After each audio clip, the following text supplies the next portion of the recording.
And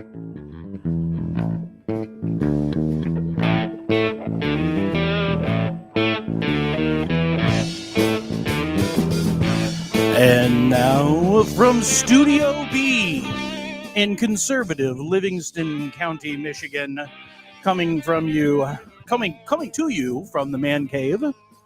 This is a Sunday night legal warfare or lawfare conversation.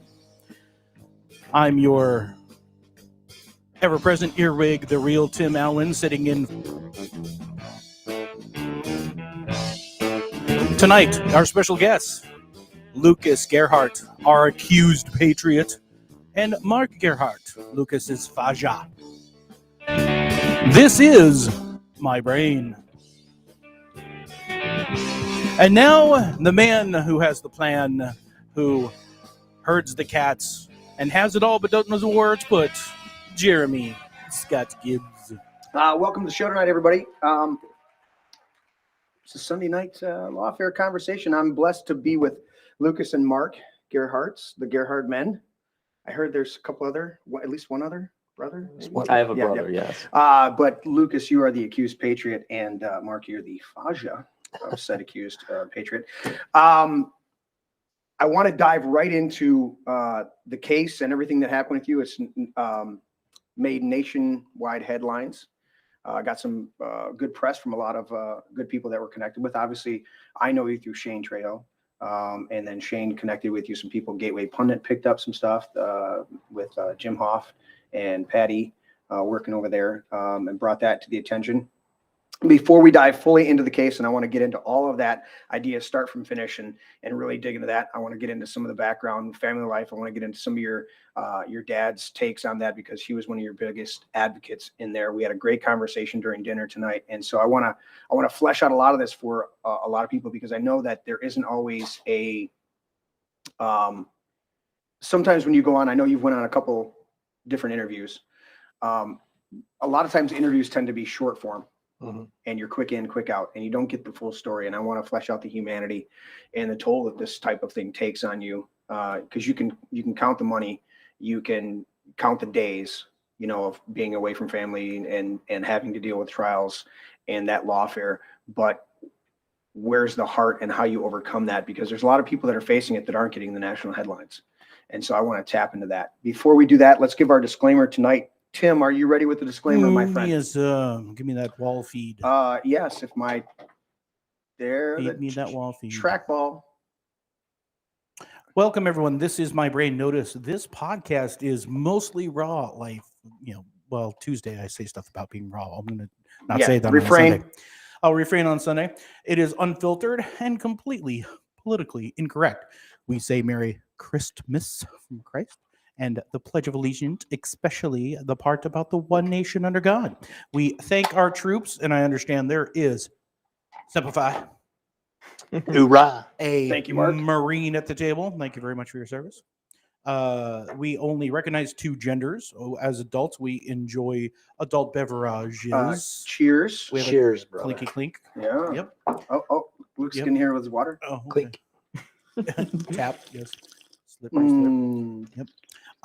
As adults, those beverages are wine tonight for me as well. Yeah. Sure, over there in your booth, so you don't get to I'm sharing. clink with us, but that's sharing with the guests. We feel it in spirit. Yes, we cuss. We do not curse nor swear. I pledge. I do not swear. To curse your children. Yes. We love Jesus and hate religious hypocrites. If any of this offends you, you know who you are. And you have been warned, and you can leave. And you can leave. You've been warned, and you can leave. And you came in late, and you're offended. Yeah. Please refer back to the beginning of the show. You leave us a stupid comment about how you don't like you don't like something, and I go, did you see the open? Tim literally did a the disclaimer. You were warned. Any disclaimers our patriots need to give to us before they proceed, usually for legal protection. And knowing that Lucas and Mark have both been on Ricada Law, we're quite mild compared to There's a reason he's mostly on at midnight. Oh, he's drinking the whole show. Oh my goodness. And he's very spicy. I'll leave it at that. Leave it at that. Yes, graphic on the wall. Thank you, sir. Let's dive into it. let's give me the background, and then Lucas, I want you to give me the background. What's going on? Okay, you're graduated from school. You're headed off to college. I want to start there and walk us through real quick the scenario. What happened to you? And Mark, if you feel you want to if you from your side you want to clarify. So let's get that first. Okay. That idea. You shared part of that when you were here last time, but there was a whole group of guys. So I really wanted to sit down with you kind of one-on-one, but Dad's going to help flesh it out. You're heading off to college. You're a marksman. You like to shoot guns, and go. Well, it's funny. I mean, having to flesh that out. I mean, I really was on my own for the most part. I didn't really communicate. After I left for high school, I just I just decided to do my own thing. So I became very independent. I had just become an Eagle Scout at that point too. And I learned a lot of leadership skills from them. And of course, like you said, shooting skills, just in general. I had basically, created a new, Drawing skills and nunchuck skills. I had new ability for myself to basically just lead and not really care what people thought.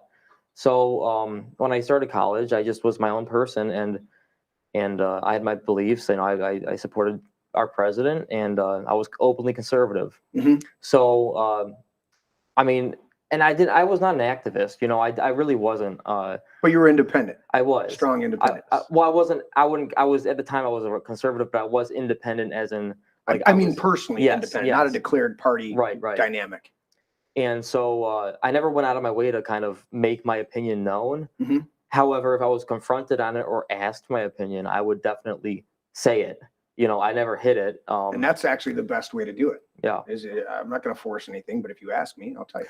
Yeah. And so I could tell examples and stories here if you want about college let's get. So you're out there. You're forging ahead. You're making your own way in the world.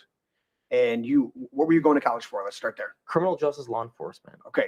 That's ironic. I was actually I was a sheriff's cadet sergeant at the time with my local sheriff's office, and I was going into a law enforcement career. So you're going to Lake Superior State. Yes. And obviously they have a criminal justice program there. Yeah, supposedly one of the most well-known in the state. Supposedly one of the best too, but. So you walk onto campus first day. Yeah. When did this photo on Snapchat, when did this come to the forefront? Well, let me see. I got to get to the right one. That's you over there. Yeah, that's this one. That doesn't come around for about 2 years. So you're about 3 years maybe. So you're at college this whole time. So yeah, I started Lake Superior State in August of 2017. Okay. And that picture was taken in August of 2019. Okay, so you're there. The picture on the right, the Yes. one with the firearm. with the AR. Yes. Okay. Taking this Yeah. bad boy up. This ought to make snowflakes melt. No, Hey, wait. That was in Snapchat, so it was in color, and somebody black and whited it for That was this compilation. Yeah, that's a photograph of a printout. Yeah, of black and white. But printout, the photograph is a photograph Yeah. of a picture of a phone. Wait, wait. Did we break the fifth wall? Yeah, the fifth wall is broken. Yeah, no, I mean that's their evidentiary photo was actually a picture of a picture on a phone. Yeah. So because- you're there for 2 years before anything comes out. Right, And you decide to go back for a third semester or third year. fifth semester, yeah. Yeah, your third year. Hmm. And you decide, I'm going to take my AR. I'm going for criminal justice. I'm doing this. Yeah. And that is an M16 looking AR set up Mhm. there. Yeah. Wait, here's my question. Let's present, having never heard the story, the photograph has this phrase over the top of it. It's kind of small in this picture. Mhm. Read exactly what that said and give us the context of the season in which that was written. Well, it was actually written in the summer, but Okay. so it says taking this bad boy up. The context of that statement alone should. Well, go ahead and read it so the right. audience knows what it says. Well, I wanted to break it up, but I can Okay. read the whole thing first. Just read the whole thing. For someone who was offended and read it all at once, they weren't going to break it up. All right, taking this bad boy up. This ought to make the snowflakes melt. And by snowflakes, I mean snow. Okay, that's what it says. Wow. So- kind of risque. Yeah. So you knew but not that at all. you knew that they would be taken that snowflakes in reference to our liberal friends. No. You did not. No. I did, but I did not because that Okay. wasn't intended for them to see it. if you Sure. read it specifically, something I had argued in the case was that this ought to make them melt, not that it's going to. Oh, I didn't intend for them to see this. I didn't. Okay. Not that I care they did see it, but I did not. Like I told you just a minute ago, I didn't go out of my way to make sure they were offended. I just said that You just posted something. I said it would be funny if they were, but I didn't say that. I don't have a problem them seeing it at all. But I Sure. wasn't trying to What- show this to them. And you posted on Snapchat. Yeah. Correct me if I'm wrong. Snapchat was still at that time 24 hours, Yeah. and then disappeared. and then it disappeared. Mhm. So, and it was to only your Only is my it fully- friends. Only yeah, your only friends. Yeah. So the people that already knew you, Right. that knew your heart, and you're just posting it. Basically, you it's an open message board Right. that's going to delete in 24 Well, hours. it's not really. I wouldn't even call it open. It's a select group of people Correct. who. But it does have a public. Can they pull from it?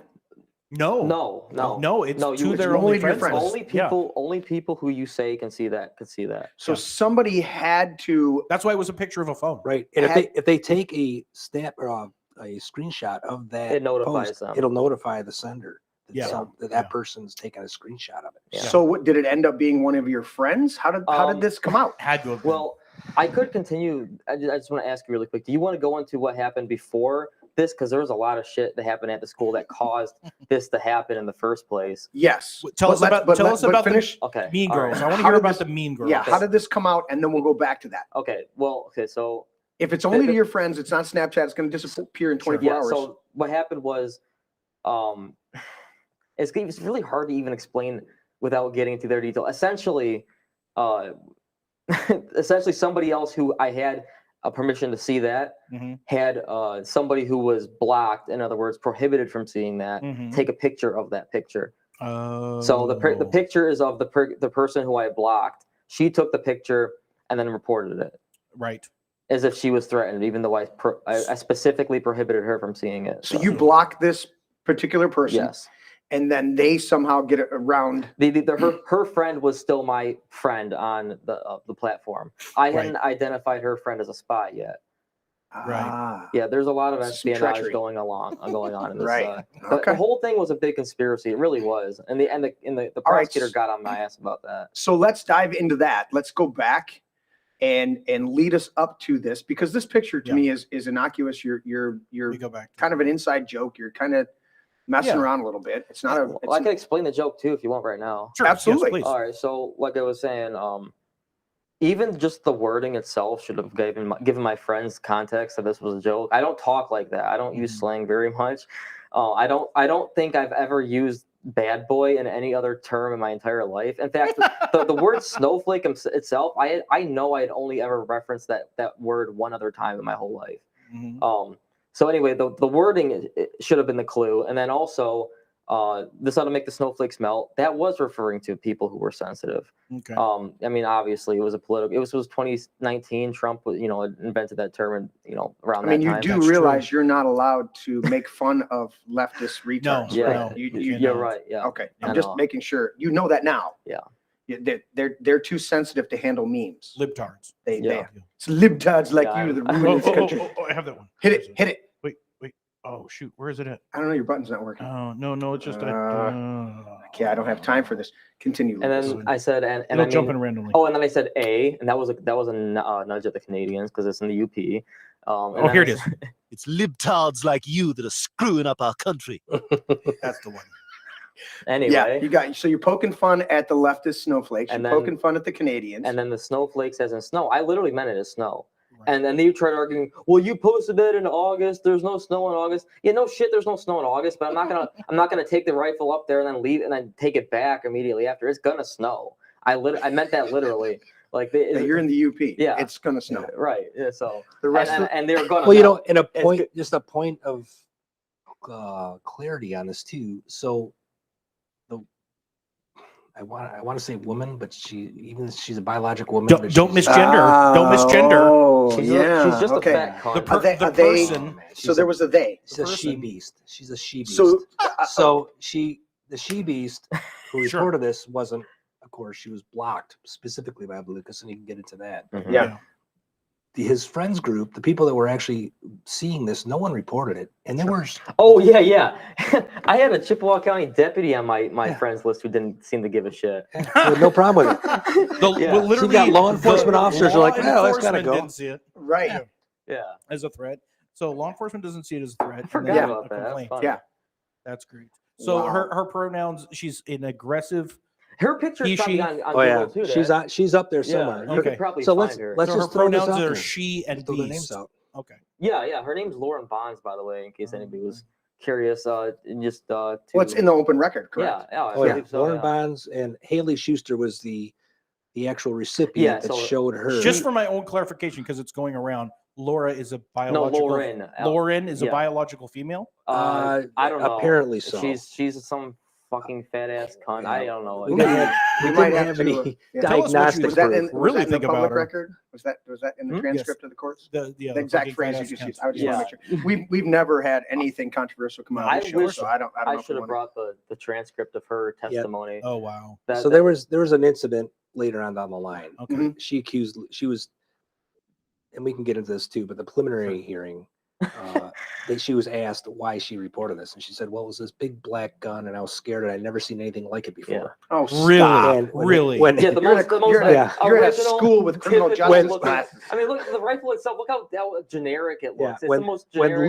Lucas's like, Lucas's attorney at the time got up and says, "Wait a minute, this is the most popular sporting rifle in the United States of America," and Right. she's like, "Well, I never saw it. It was scary, and it had this thing on the end." And he That's literally the setup for everybody who went to Vietnam. exactly The she- look. Right. well, is- it's looking for like the A2 version, but yeah, close Yeah. enough. Close enough. Yeah. It's, I Fr- mean, it's from that grainy picture right there, that's literally you would go, okay, is that a prop for Full Metal Jacket? What's the deal? For real. Yeah, You you know? know, it was bad. So fast forward to going through with the trial and everything as is going forward. She appears out of nowhere. Lucas has a friend send him a pic that she posts.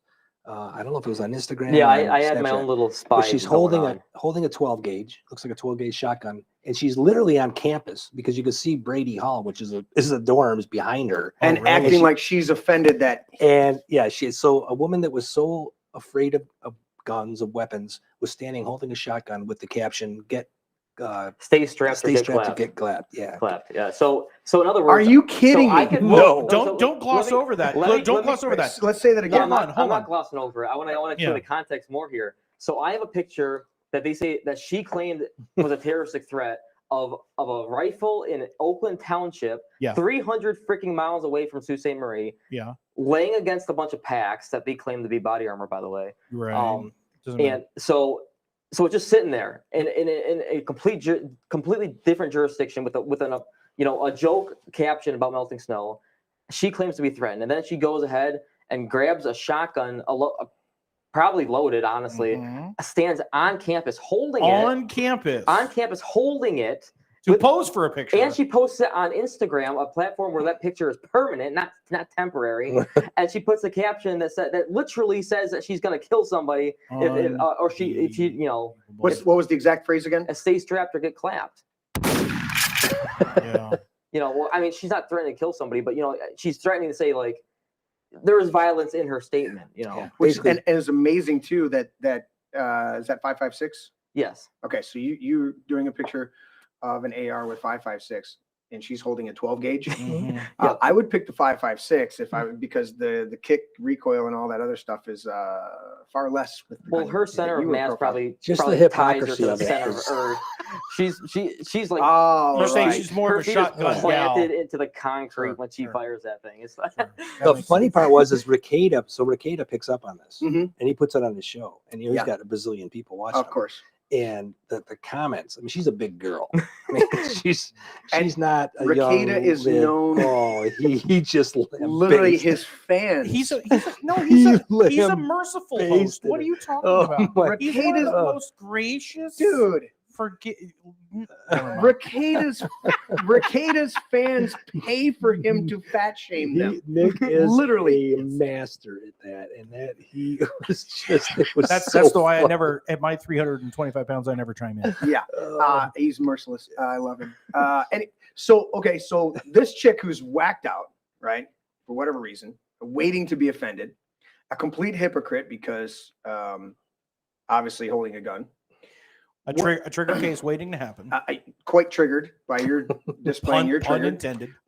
So what led up to this moment? We Okay. fleshed out Yeah, what's the this politics moment. behind it? We I hear fleshed out you the were known. hypocrisy. You didn't make your opinion known, but you were known for your opinion. So what's the 2 years leading up to this that Yeah. you inadvertently shared your views and they were looking for a reason to be offended at you? Mhm. Yeah, here we go. Talk about the first. I'm going to talk about from the very beginning. Yeah, give it listen. to me. So again, I get there August 2017. We're starting here. Mhm. You know, I just started there as a criminal justice student, figuring that you know, coming from, you know, background with with living in a military family, I had figured law enforcement was a tight knit brotherhood type community, right? Mhm. Well, so I kind of treated it as that, and I assumed that everybody There's a blue shared. shield. And just caveat this with Lake Superior State has approximately 2,000 Yeah, students. 2,000 students. There's there. more Okay. people in my high school. Okay, okay. So it's a So very small school. Yeah. community. Everybody knows everybody up there. Right. So I figured it would be tight knit. I actually, one of the reasons I went there was because you said that it was going to be a conservative school, which again I think it was. However, with the problem that conservatives face is that conservatives have no spine and they're fucking cowards most of the time. And I'll get into that later. There's that. Yeah, so there's that. The liberals, you know, they're very loud and they're very they make themselves known. So anyway, so I went up there assuming all this was going to be fine. Conservative school, law enforcement based. Mhm. Anyway, about maybe a month or two into my combat deployment there, they A month or two in country. yeah, they there was a discussion board post, like, so I was in criminal justice 101, which, you know, introduction to the criminal justice field class. Like these And- are handcuffs. Well, it was most, I don't even remember what the class was. Sure. Basically, it was just basic stuff. Sure, of course. And there was a question posed, like, it was all online. There was not everything online, but there was a question that we had to fill out online and basically submit it. Right. And this was all new. Like, I mean, this was between the pen and paper and kind of online stuff. They're using like whiteboard software, and you're able to do assignments online and well, get your stuff from your homework. prospectus and all of that online stuff. Those Yeah. who have gone to college and done digital stuff are familiar with that. Yeah. Right. So Yeah. I wasn't so familiar with this platform. Okay, So okay. what had happened was there was a question on there, and it was very politically motivated. It asked me, or asked everybody, what challenges do women specifically face in law enforcement? And I'm like, and I read that as like, I'm not gonna answer this fucking question. I'm gonna basically fight it and say that, because I don't like the whole. It's basically a baiting question. It's asking Yeah. like, oh, When like, did you stop beating your girlfriend? trying to victimize women in law, like give them a victim status. Like I'm trying to say like, oh, women are weaker or they can't do this. They're trying to bait you into that kind of answer. yeah, in that kind of thing. Oh, And so okay. basically my answer was more or less like, okay, listen, if you're getting into law enforcement, it's not a place for cowards or for pussies. So if you can't fucking handle it, you stay out. Right. And I said, if you can't handle this, you're going to go back into the kitchen and be a traditional housewife. If you can't handle that. Right. And I said that men and women should have equal standards in law enforcement. Mhm. And if that's the case, men and women, there's not going to be very many women in law The enforcement. women in law enforcement need to be badasses. Yeah, they have to be. They have to Yes, meet exactly. the standards of the men, which they Yeah. don't.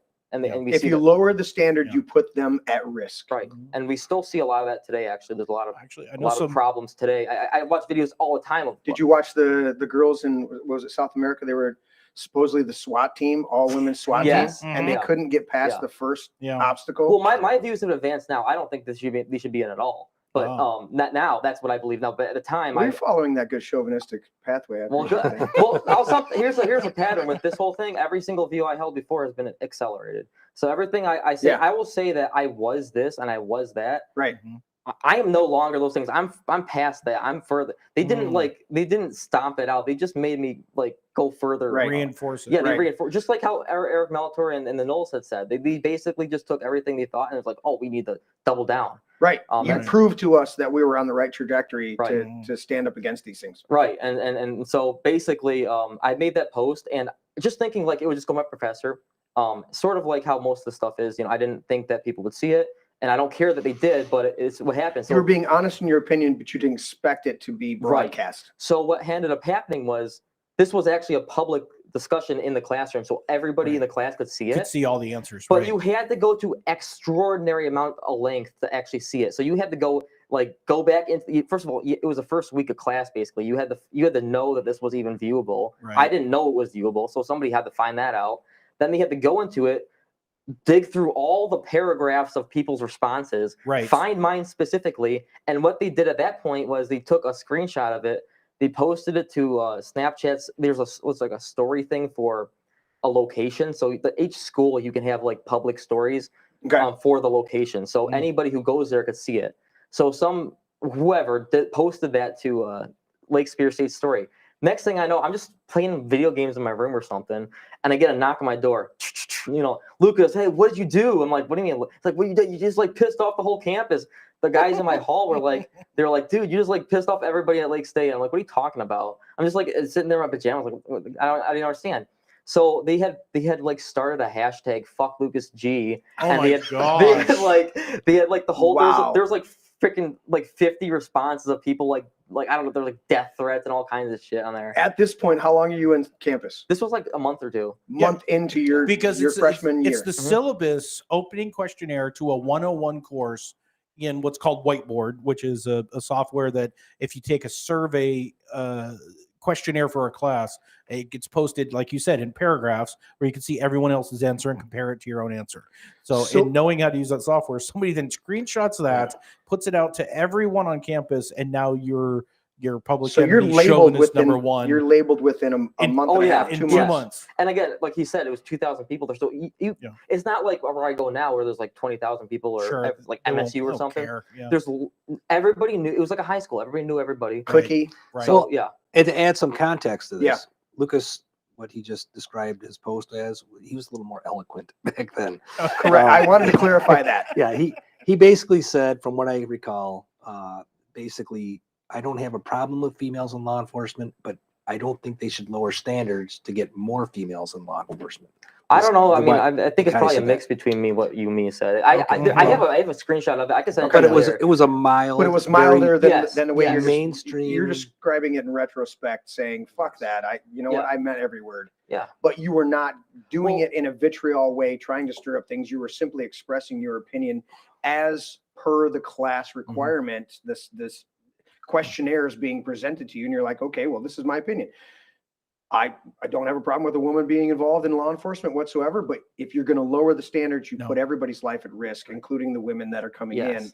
And if you're going to make it broad enough for other women to come in who don't meet this, it's the same way that if a 300-pound guy comes in to be a beat cop, it's not safe. He needs his steps. He needs they're in a Mediterranean diet. There are supposed to be standards. Some paleo. There's supposed to be standards to fit the workload, the job requirements of it. It's just that's just a bottom line. And I was mostly pissed off too about the fact that they're even complaining about it. I don't like law enforcement, military is two places you don't have the right to fucking complain about. I mean, you do. What I guess what I'm getting at is you don't go into a career you know is going to be tough and then bitch about the toughness. That's a very good point. That's a very good point. Hey, wait. You get when my buttons work, the ring of truth. It's coming. It'll be here shortly. It'll be here next month. Yeah. We'll get it next month. I gotta fix these stupid buttons. Anyway, so to get into the inside of I do remember my reply. That'll kind of give you the kind of demeanor I had at the time. I did reply to this rambling of lunatics and these barbarians like trying to like dogpile me. So I had like 50 responses like saying, oh, you're I'm gonna kill you, where you live, all this kind of shit. Really? Oh yeah. So that's also kind of looking forward, my threat. And you had 50 something people on here like threatening to like kill me. Whatever. Okay. Anyway, the school didn't give a shit about that. They actually sent public safety to they sent public safety in my dorm, asked me if I wanted a duty radio, and I said no. I think I told them a duty what? You're talking about a duty radio, like a radio to call. Like just a panic, in case something happened. Yeah. Okay. Interesting. Makes sense. I don't know if I should say what I said to them about if somebody comes to my door. You haven't been unspicy up to this point. I don't have. You want to throw a little cayenne on it? Can I guess? Can I guess? Go ahead. You say I don't need a fucking radio. I have an AR. Well, I didn't have an AR. I did have something. But something along those lines. Along those lines, I did have something. I had my baton with me, and sure, I may or may not have pulled that out. Tools. I don't need your radio. I can take care of it. All right, so let's.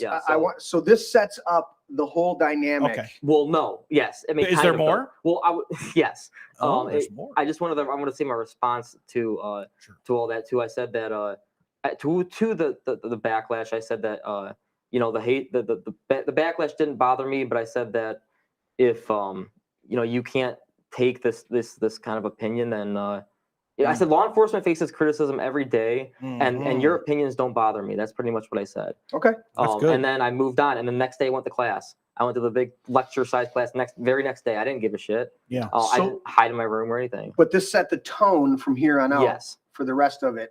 Yeah. And then you fast forward 2 years, you're starting your third year there, your fifth semester, and you post something about snowflakes, and immediately they're looking for a reason to accuse you, looking to. But the lead up to this, Yes, I mean, Is there more to it? There's a lot. There's There's a shitload Okay. a more. rolling Yeah. cycle. Wait. What's in Act 2? So we're but we're I'm writing your screenplay. we're right basically now, by the we're way. looking at a core group of 50 or so radical feminists for the most Well, part that were Were they enrolled Keyed in in the on same him. program, or are they just on the campus for other reasons? Fucking hell, I'm And try- most I'm of them are trying to nursing explain. students, right? Nursing and criminal justice. I'm trying. Yeah, I Okay. mean, I'm sorry, I'm stepping all over to Lucas's toes. No, but that's fine. No, we I got just time. wanna- We I got mean, time. this was a classic cancel culture. Sure. The left, But- zeroed in on him. Now, these because- are all students, or when does faculty trying- Well, get he had the involved? gall to respond. I'm Okay, killing okay. Lucas right now, All right. so I'm going to let him go. Go ahead, Lucas. Get us to Act 2 of this. it's just so much. There's like, I mean, I know it's hard to explain everything, but No, that's why I'm trying to speed you forward. Get Yeah. everybody get the cliff yeah. notes on So I'm trying to get the cliff notes. it. And if we need to do deep dives periodically, we Talk can do about that. your car window. Talk about I'm the. trying. I'll get to it. Jesus Christ! Shut the fuck up when we talk. All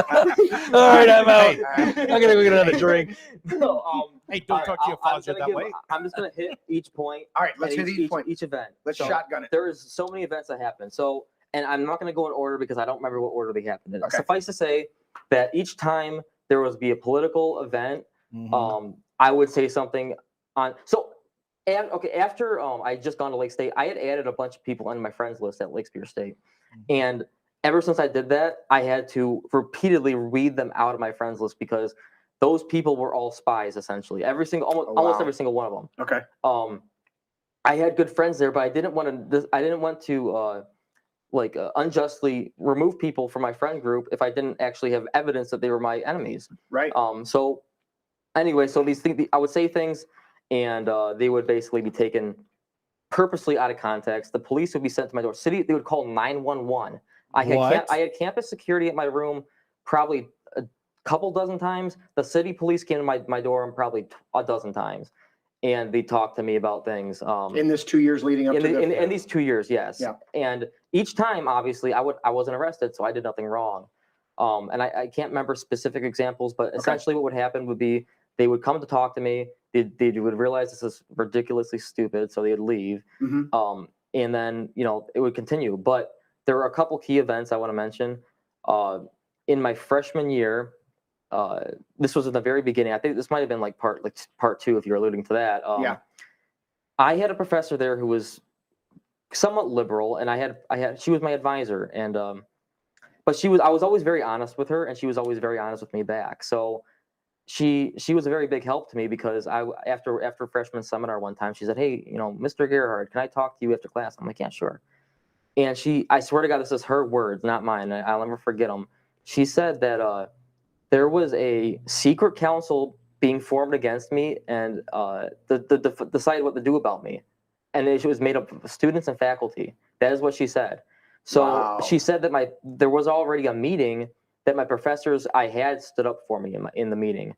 And I'm like, and at the time you would think a reasonable person would be like, "Oh, well, tell me all about it." I didn't give a shit. I just said, "Oh, well, fuck it, whatever." And I walked out the door. I should have asked questions. I didn't. I still regret that today because I wish I would have known what this was Got some about. more I mean, clarification. that's lawsuit material. Is this still within the context of the first semester? Oh yeah, first or second. Yeah, it's first year. First year. I can't Okay. remember exactly when, but so yeah. So anyways, there is students and faculty after me, and that became very obvious from the get-go. And then there were other incidents throughout the year, and throughout the second year as well. And for just to run through it, I had my car windshield smashed out one time. Really? Yeah. So like I said, everybody knew I drove. So because of your words objecting to different things, or Yeah, at least because- voicing your opinion, they violently attacked Yeah. your property. And so I didn't bother reporting to the city police because I knew they were a bunch of Keystone cops and they wouldn't figure out anything. I filed it a report to the Well, actually, I was walking out to my parking lot when I found it. It must have just happened, and there was a public safety cruiser rolling right by it. They just rolled past it, and they went back to their station. And I just got in my car. I followed them, and I said, "Hey, you guys saw that, right?" And they're like, "Yeah, we saw that." And I'm like, "Okay, well, I want to file a report, obviously." And he's like, "Yeah." And so, and I knew all the guys because I actually worked for the public safety department for a Well, and semester. they come to your door frequently, apparently. Yeah, they know me very well. And so I asked them, okay, and they're like, he's like, "Do you know if you have any enemies?" I'm like, "Yeah, fucking the whole campus." Jeez. You know, like, or half the campus or whoever. Right. And he's like, yeah, that makes sense. And so anyway, a semester goes by, and I'm like, I'm not gonna figure it out. Anyway, I'm sitting in political science class one day, and behind me there's a girl. I had a spy. I had a liberal friend she's still my friend, very liberal, but she was reasonable. And I had actually met her through the first event because she had asked me to explain what I meant instead of just attacking me. And so I went. That is very rare. I meant to meet with her, and I talked to her about it, and she's like, "Wow, that's actually very reasonable." So we became friends after that, and ever since that point, she would let me know when things were going down. Okay. She can't be a liberal then, because liberals don't have. Yeah, they don't have. She was like a double agent. Can't be. Anyway, yeah, she was like my spy, and anyway, I was sitting in class. She sat behind me. Her friend sat behind me too. And somehow my car came up, and I stupidly said that it was my car that was actually vandalized. They were talking about the vandalized car. And I'm like, yeah, I ruled it out. It was just some random thing because that happened to other people too. And she's like, "Oh, no, it wasn't random. I know who did it." I'm like, "Well, tell me." And she's like, "No, I'm not going to tell you." And then I look at my spy, and she's like, and so I'm like, "All right, you know, if she hadn't done that, I probably would have, I don't know what I would have done. I would have been very pissed, but Right. I knew I was going to get the information. I got the name. The name was Caitlin Wolf. She was actually a police officer now. I think she's in Bay City or somewhere. She's a police officer now today, by the way. Really? Yeah, she committed a felony while she was going to college for law enforcement, and that's a running theme too. Most of people I went to college with that caused these issues were all criminal justice students. So when I go on about how I thought there'd be a brotherhood sort of thing, most of them were the cops, and they're probably police officers today. Well, that's a commentary Potentially that we can abusing have power. about that blue shield. Is there's a lot of nefarious things that happen that are protected by Yeah. it. So Yeah. So they're a bunch of cunts. And anyway, I hate them all. But deal is, I got the name. I reported it to, I guess I should go backwards a little bit for that too. I had gotten into trouble for something else. There was an email sent out by all these schools send out stupid liberal emails sometimes. And there was one about a play being. It is a college. There was a play going to be put on by the school about the Trump wall and how it was all bad. And I sent out an email saying, I replied to him I was like, "Stop sending me this communist bullshit or something." And it was a no reply email. So I thought at the time, no reply. No one watches it. I thought no reply meant like replies wouldn't be seen or something. I was just pissed. I just sent it out. Right. And so I got called to the dean's office to actually talk about that. And while I was there, she's like, "Hey, we get it. This happened before. Somebody else had sent an email out like this before. She didn't think it would be sane, but it was. But if there's any problems that you have, I wasn't in trouble then. If there's any problems you have, come see us." I'm like, "Okay, sure, right?"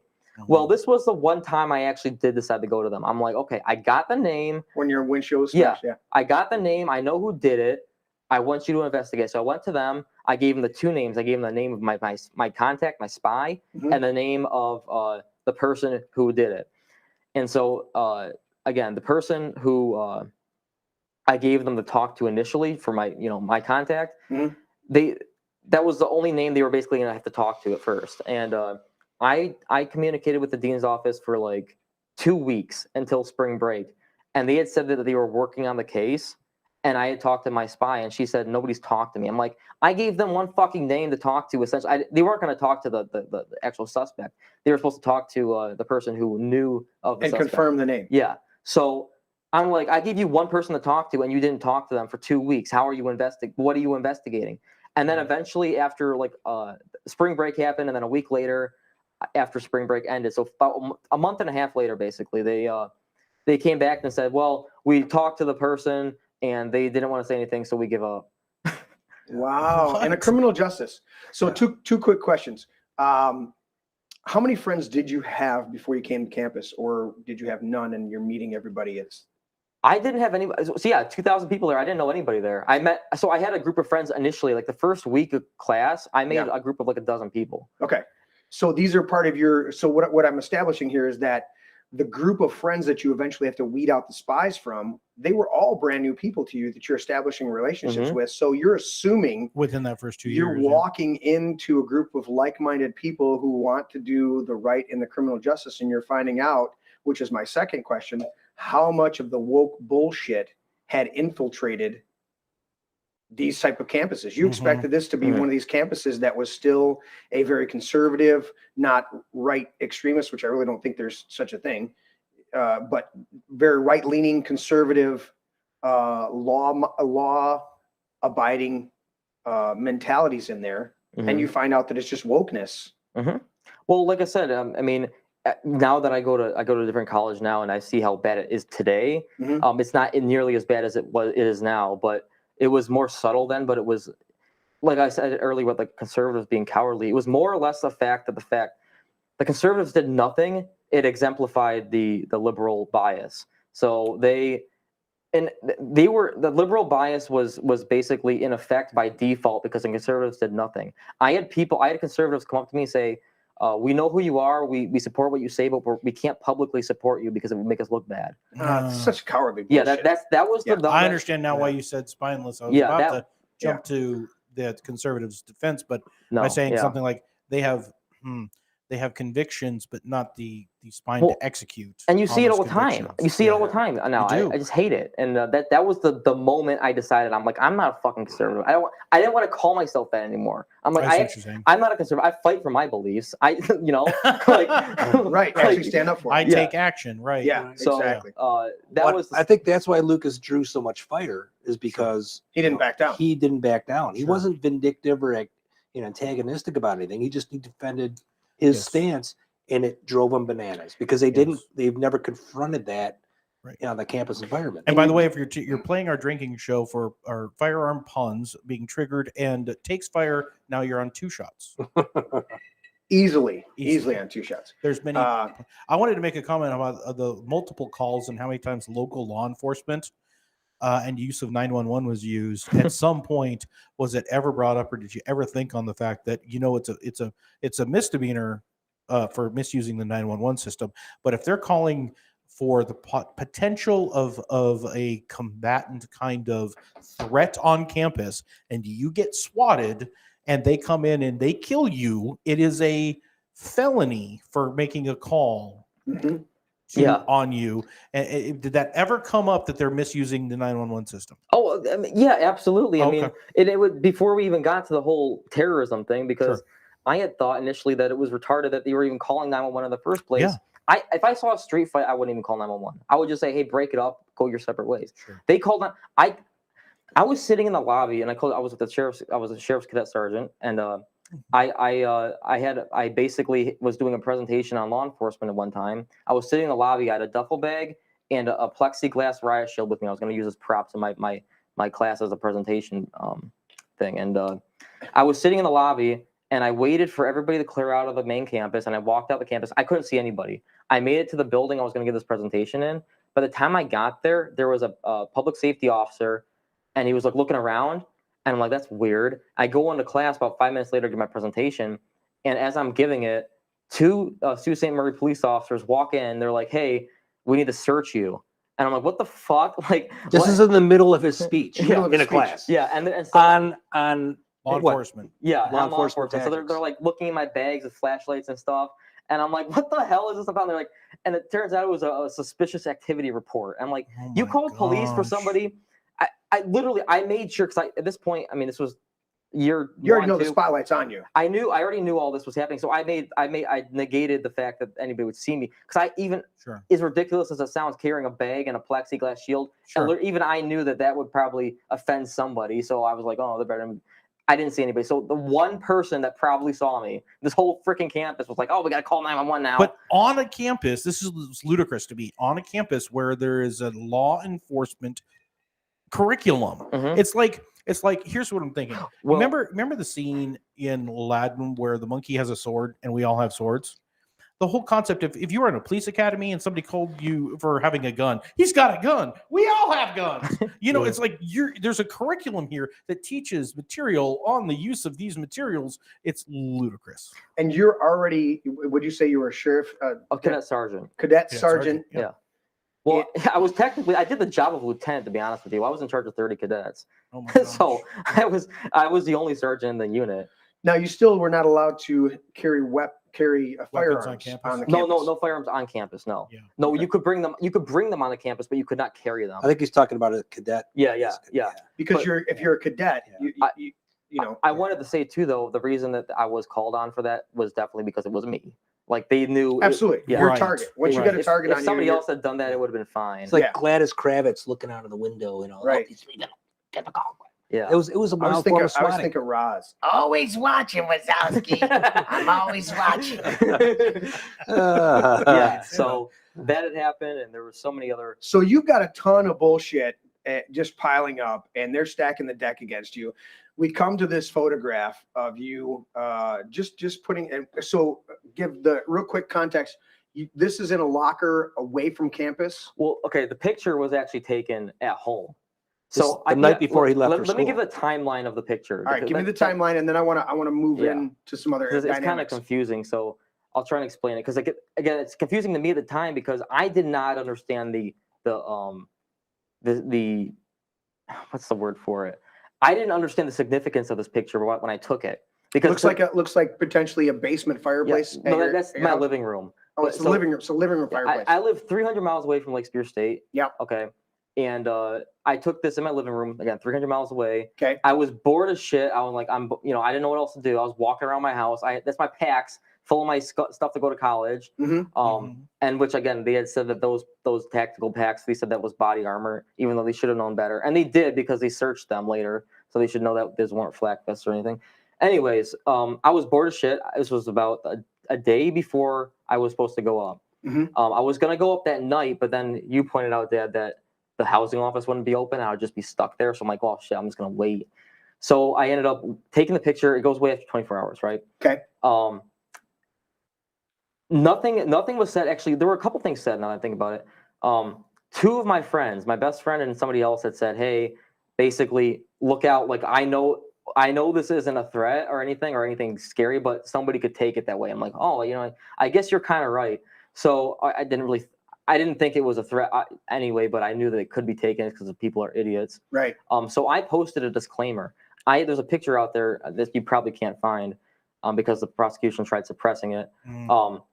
I specifically said, I said, that picture was not a threat. I specifically stated that. You posted a comment A disclaimer. under the actual Yes, Mhm. a post. disclaimer post. I said Yeah. this was not a threat. I specifically said it. And that was conveniently left out of the entire case. Of course it was. Of course. Because it would damage their case. I mean, Yeah. Of course they're going to leave it out. So I posted that about, I don't know, like a couple hours later.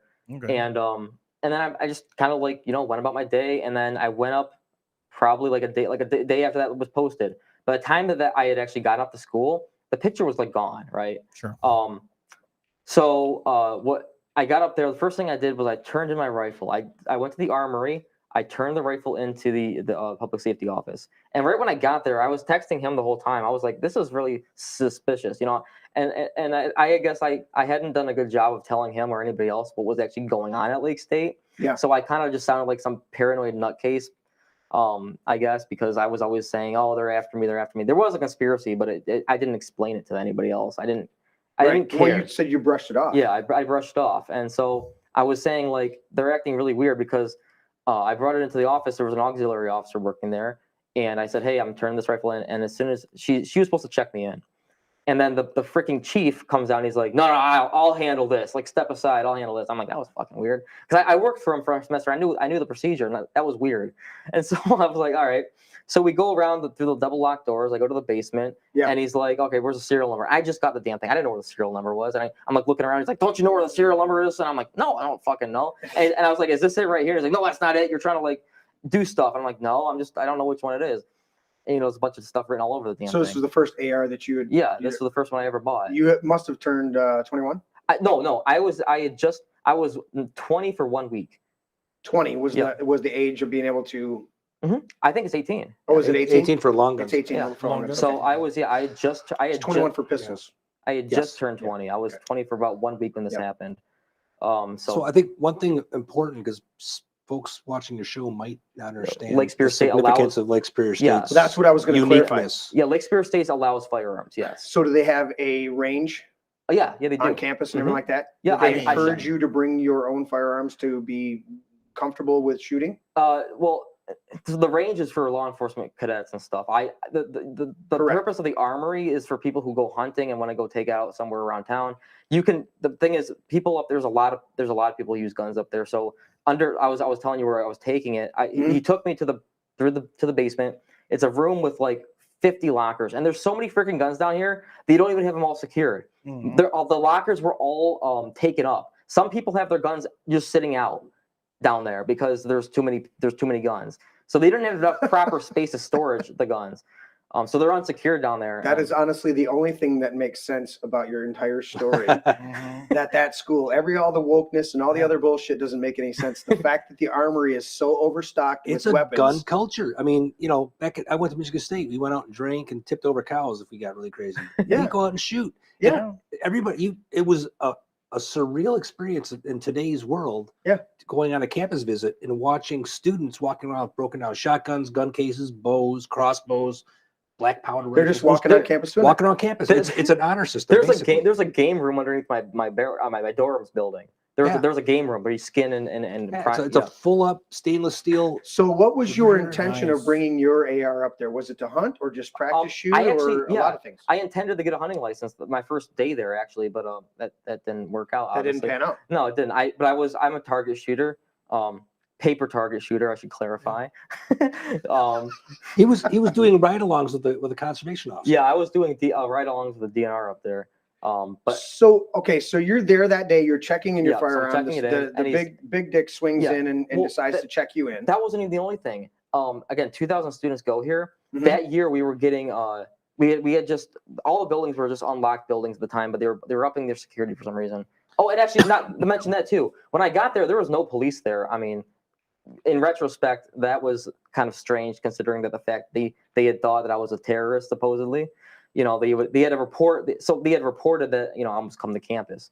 That's what I'm going to get to. But there was no police there. Right. But 2,000 students go there. The chief basically out of his pocket pulls and hands me an ID card. He said, "Hey, we're getting new key cards this semester. This is your ID card." And I'm like, Why do you have it? "Why the fuck do you have it?" Yeah. Mhm. And also, another retrospect is if they thought I was a terrorist, why is the freaking chief of security giving me a fucking key card to the whole campus? I have the damn thing right here. And no, I don't. I don't have my wallet anymore, but I don't care. I don't need it. But why is he giving that to me, right? Right. And I'm really gonna tie that into the fact I knew this. They didn't really see how far this was gonna go. So he gives me a key card. I'm like, this is weird. This is the point I start texting him like, Dad, something's up. There's no way he just has my ID in his pocket. So I go to housing to get my key. And I was supposed to go to other places to get my parking pass and stuff too. Yeah. And I Just got, to over explain, you're saying that the director what was his position again? I think he's like they call him like chief. The or director of something. public safety. Yeah. Of public safety. No, he was wasn't the the- director. He's chief. Yeah. Okay, chief of public was expecting you, Yes. and so had your clearance access card hmm on his person when you showed up. Well, and that wasn't the only reason it's suspicious too, is because that's not a normal stop to make. Most students, 99% of students, don't stop at the Armory building their first day on campus. Okay. They can leave their weapon in their vehicle. Well, no, Secured? they can't. But how was he supposed to know I was bringing it? That was my suspicion. I'm like, Right. how did he know I was going to be Because here? you didn't give him a heads up. You Yeah. didn't call him and say, "Hey, I'm bringing a gun." No, in fact, the only thing I did do, I called public safety and asked anonymously, "Hey, can I bring my gun up? I have an AR-15." They're like, "Yeah, no problem." And it wasn't even him that answered. Mm. So, and that was days before. I didn't even tell him who I was. And how many of the other cadets there bring their Probably everybody. everybody? Probably, yeah. Well, you got to you can butcher your latest kill in the basement. Of Yeah. your, That- of and your the dorm. armory was Literally. full. Yeah. And the So- armors are over full to where the lockers are. Unsecuredly, yeah. Yeah. So he again, I was like, that's weird. Because most people won't stop there. So he knew I was stopping there, Mhm. everything. So I go to get my housing key for my dorm. And the housing office is actually closed. I was like 30 minutes late. But there was a secretary in there, and there, you know, was empty. The lights were off. She's like, "Oh, you know, I can help you over here. What's your name?" She was going to her computer to look up and everything. And I said, "Lucas Gerhard." And she's like, "Oh." And then she walks over to her empty desk. There's one plain white envelope on her desk. She picks it up and she hands it to me. And I'm Sitting like, there waiting for just you. on her empty freaking desk, there's one envelope. Here you go, Lucas. I'm like, oh, okay. Inside was my key and my parking pass. And I'm like, what the fuck? And I was I was texting him like, what is? So again, and anyway, I'll get into like how this is so stupid in a minute. I go up to my dorm. I carry 3 flights of stairs. I carry up all my stuff. I dump it all over the floor. And this is where you said you couldn't believe I was so messy last time. But yeah, my room was a mess. I was just so worn out because I had been awake for over a day at this point because I had prepared to leave early that morning, but I had waited hours to leave. So I was super tired. Right. So I was exhausted. So I just dumped And what's my the shit. drive from home to the campus? Yeah, So 5.5 hours? Yeah, 5 hours. 5 hours. Okay. So it's 45 minutes past the bridge. The last exit on 75. Oh, it's only 45. Past the bridge. Yeah. Once you pass that, it's 45 minutes to Canada. Because if you miss the I keep thinking of Tech. Tech. I keep thinking of Lawrence Tech. Tech's a long ways. Yeah. Yeah, that's over to Marquette, isn't it? Yeah. No. That's northern. Oh yeah, Houghton, Yeah. Hancock. That's all the way up there. That's why I keep Tech's up thinking. here. Yeah, Tech's up there. Yeah. So anyway, so 5 hours, no sleep. No more sleep. So I just pass out. She just throwed it down And I guess I kind of want to explain because now everybody obviously knows, you know, I was under investigation for terrorism at this point. I want to mention the fact that there was no police presence there, so they thought supposedly that I was a terrorist. So if that was from this post, one photo. yeah. So why wasn't there police there? Mm-hmm. And I think it was because they didn't actually think it was a threat. They wanted to get me expelled. They did not want to. They want to turn it to a case. They just wanted you to go. Yes. Sure. How do you want me to work into that? No, I got it. Okay. He was hearing you. Oh. Okay. All right. So anyway, that's gonna sound weird. He'll cut it. Go ahead. So all right. So yeah. So there's no police presence here. No police presence, and so they essentially they're accusing me of terrorism, but there's no police presence. So they accuse me of something and they act in a completely different way. So the police were not on campus to stop a supposed terrorist attack. The chief of security gives the supposed terrorist a key card to every building on campus. The housing office gives the supposed terrorist a key to a locked room, a barricaded suspect situation. They arrive when the police finally arrive. I was asleep. They knock on my door. I'm like, there's a police. I'm like half expecting like bullshit. Somebody's pranking me. It's the first fucking day here. You're on a campus studying criminal. Well, I mean, this had happened. Like I said, a dozen times before. The police had come to see me. I was like 50-50. So you got buddies now that are fucking with you just to do it. Well, it turns out it was the police. Right, but you're thinking it's a prank because it's happened so many times. You're like, all right, it's. I guess my mindset was I was surprised, but I wasn't shocked. Like I was surprised that it happened so early and that was occurring in the moment, but I wasn't shocked that it was actually going to happen because it had happened before. Okay. So the police were like, "Do you have any idea where we're here?" And it was the police plus the chief of security, so 3 of them. And I'm like, I'm like, I was so out of it. I had just woken up. Right.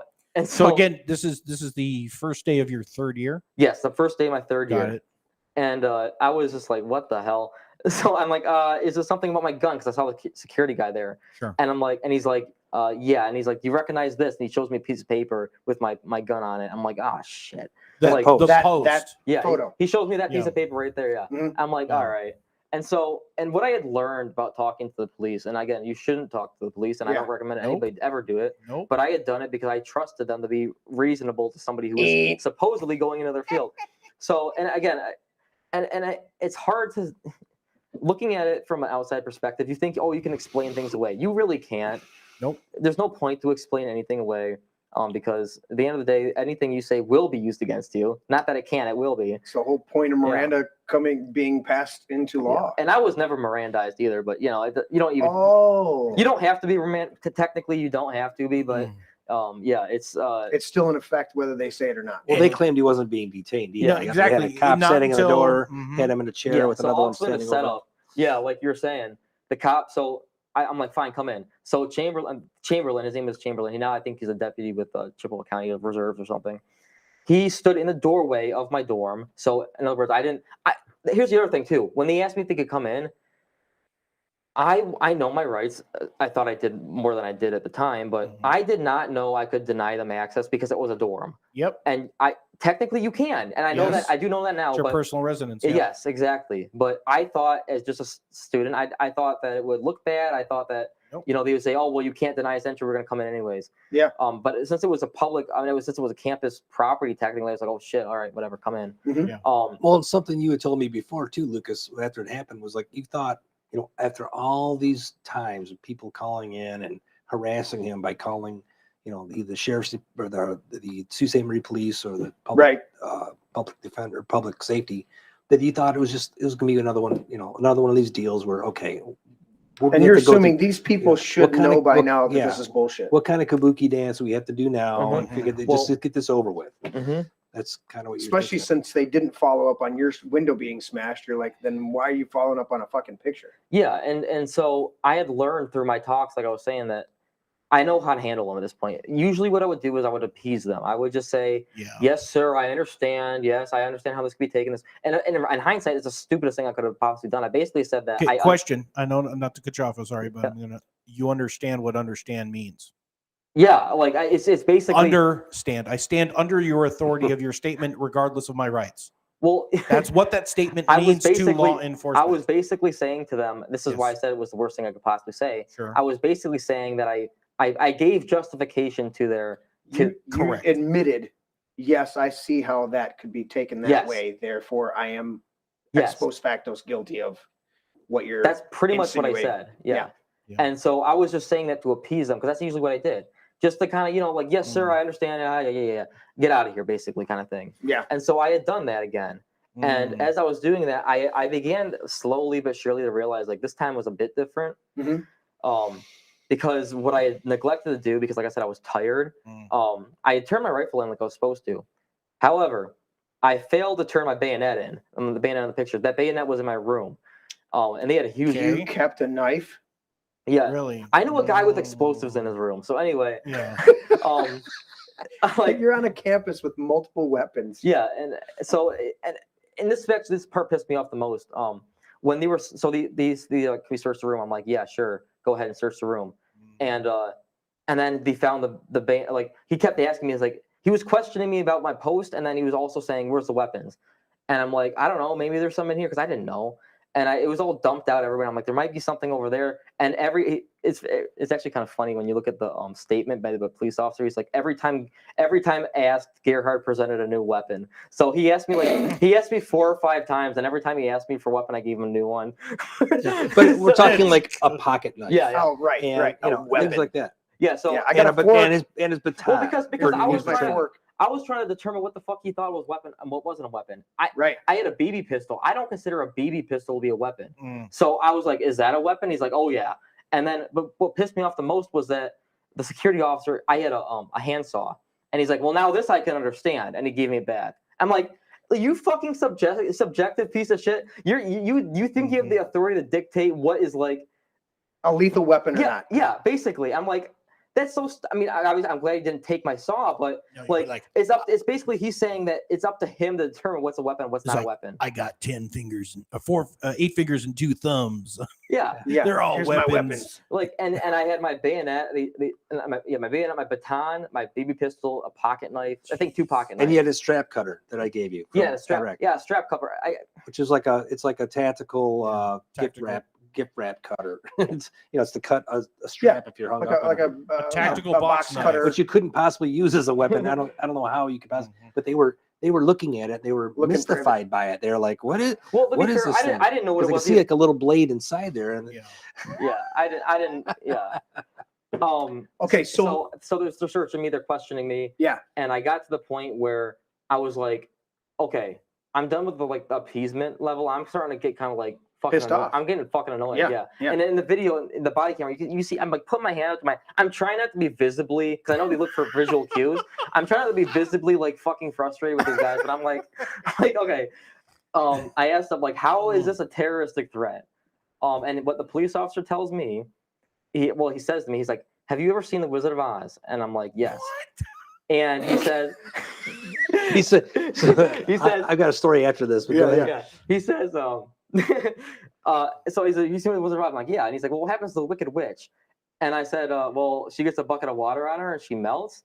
And he's like, yeah, that's what we're talking about. You know, she gets a bucket of water on her, she melts and she dies. So therefore, death by melting equals snowflakes by melting equals death, school shooting threat, that kind of thing. So he equated melting the snowflake, melting the Wicked Witch and the Wizard of Oz to melting snowflakes equals both, death, basically, terroristic threat. That was a verbalized basis for their investigation. Yeah. When Lucas told me that story, I'm like, you gotta be kidding me. He's like, no, really. I said, you sure? And he's like, yeah, what happened? So a little after that, we had a press conference up in Lansing. Representative John Riley, he heard about this, and he's like, we got to What the change this hell, law. yeah. And we won't even go down that rabbit hole. Okay. But during that press conference, I get up and tell the story. I'm like, you wouldn't believe the rationale they gave to think this was a terroristic threat. And Lucas was over there thinking, oh my gosh, I hope I didn't get this wrong. Well, a few weeks later, we get the body cam. The body cam is exactly. And it was verbatim. Yeah, I was so I found it so unbelievable that I questioned my own memory. I was half the time when I was telling you, I'm like, I'm not even fucking sure this did happen, but I'm just gonna tell you it anyway because I'm pretty. Where did this come from? Right. It was so ridiculous even to me, and I had been dealing with these people for 2 years, and I thought that was even crazy. Wow. So this was like a new level for them. That was their justification for it, and I kind of think too that maybe the police officer in his own right maybe did not even know himself why he was there, because again he was dispatched out by. He's just told there's a threat. Yeah. Figure it out in your head of how this justifies. Yeah, and he was trying to justify it. He's trying to come up with some shit to rationalize why he's being sent out. Exactly. So I don't even think he freaking knew why he was there, but he just thought something like, I don't know. But anyway, he said that. I'm like, all right, this is fucking dumb. But anyway, so every time I give him a new weapon, they said to me too, like, oh, now we have to search the room. I'm like, well, I was letting you search the room anyway. Right. So they found these weapons. I told them, I think somewhere on my audio. Anyway, I think I told them that I was like, I'm so confused what a weapon is. I could use this chair as a weapon. Right. I could beat somebody with this chair. Does this count as a weapon? And now they're adding that up. Oh, you can use a chair now. Yeah. Oh, you can do He's this got a now. chair in his room. Like I said, he's I got 4 fingers and 2 thumbs. Are registered Right. in 7 Yeah. states. Because to me, I mean, a pocket knife's a tool. I mean, Sure. it's used for so many things. I didn't consider a pocket knife a tool. A My weapon. baton is a training weapon. The only thing I would consider maybe a weapon is the freaking I was in K-bar. It was just bayonet. yeah. And but still, that's still arguably just a tool. It's Anyway, ridiculous. Yeah. They later admitted none of these were weapons. They might have been illegal to have in the dorm. Yeah, I was couple never of them, charged. but there was no charges. Okay, so were you arrested at that point, or No. did they walk out? No. So actually, I want to mention too that when they walked up, they again to a terroristic threat. They walked up very casually the first time. No, there were 2 of them. The guns, Big deal. Guns holstered, no big deal. And I'll get into why that's important later in a minute. So they leave. They're just okay. No, they take off. They take me to my car. They're like, they want to search my car. I let them do it. They were investigating my e-tool. And now you're like, yeah, you couldn't search my room. You can't search my car. Well, I just let them do it because I know I didn't have anything in there. I just wanted Right. I wanted to The innocent man is the one who complies and ends up suffering. I wanted to appease them, and they were interested in the entrenching tool I had. They're like, "What's this shovel for?" It's like a collapsible shovel. You're like, you've never heard of the military? You know how many uses they have You know for what this? really pissed me off? The fucking security guard. When I walked into the public safety building initially to turn my rifle in, I had a rifle sling, and I slung it over my shoulder, because that's what a sling is for. Mm-hmm. And when we were at the car, and looking in the car, and they were trying to explain to me why this was like a serious thing, they were kind of like giving me like just trying to chew me out kind of thing. Okay. And the security guard, he was like, "You walked in with the slung all over your shoulder like you're a soldier or something. You're not a soldier. You're not right. You're not a soldier." I'm like, "No, I'm not a fucking." He's like, "So why are you carrying with a sling?" I'm like, "What do you want me to do? Carry with the carry handle with the muzzle, flagging everybody I see, or with my arms, my trigger on the finger?" So I carried it in the most proper way They're just trying to possible. find bullshit no matter Yeah. what they could. Yeah. So he had a problem with the way I carried it, like it was Yeah. supposed to be. They're pulling I think shit. he had a problem with you open carrying it. I think most people had cases and stuff like that. Yeah. Yeah, well, whatever. I had just bought it. Anyway, but yeah, so they searched the car, nothing. I go back to my dorm, I call you, tell you what happened. You couldn't believe it. You thought it would just go away. Yeah, Because this is another incident. He told me, I said, Lucas, this is First Amendment stuff. Don't worry about this. He's like, Yeah. he was all upset about it. And I said, well, look, do you want me to come up there? And this was a weekday, I think, wasn't it? Yeah, it was a month. This was And It you're was the a- it was first a weekday, and first 24 hours of being Yeah. there. no, this was a Friday. It was a Right, it's the okay, first so- 24 hours of you being Yeah. there. Yeah. So Okay. he asked me to come up, and I said, you know what? If you want me to come up, I'll come up. So I called off work the next day and drove up. Okay. And just a quick story. I mean, we got up there, everything was fine. We went around Well, campus. wait, one thing happened when you did come up though. He brought a bunch of stuff with him. Like I had hiking stuff. He had a refrigerator with him. When we were carrying the refrigerator up, I distinctly remember seeing Lauren Bonds in the fucking hallway as we were carrying. Want to know really? what's in the fridge? Yeah, so I have the body camera footage. She's bigger than the damn fridge, but I have the body camera footage of her and Haley Schuster talking to the police officer, and the police officer saying, "Don't talk to them, lie to them if you have to," Oh that kind of thing. So Wow. her face looked kind of funny when I saw her that one time, and I was like, at the time I didn't question it, but at the time she had known. Her rat ass she was probably thinking like, "Why is he carrying a refrigerator? He should be in jail right now." Like, Probably. Let's do this. We're gonna take our quick break here. And Yeah, when we we got a short break for you. yeah, we got a short break, and when we come back, going off of where we're at right now, you haven't been arrested, but they've come in and rifled through all your stuff, your car, and your dorm, interrogated me. interrogated you, Yeah. Searched your room, searched your car. I want to catch up with you, Mark, on what your information was. Obviously, Lucas is texting you during this particular event, but I want to catch that up, and then I want to dive into the case itself Going to and the move case through shop? that. All right, so we're going to go to break now.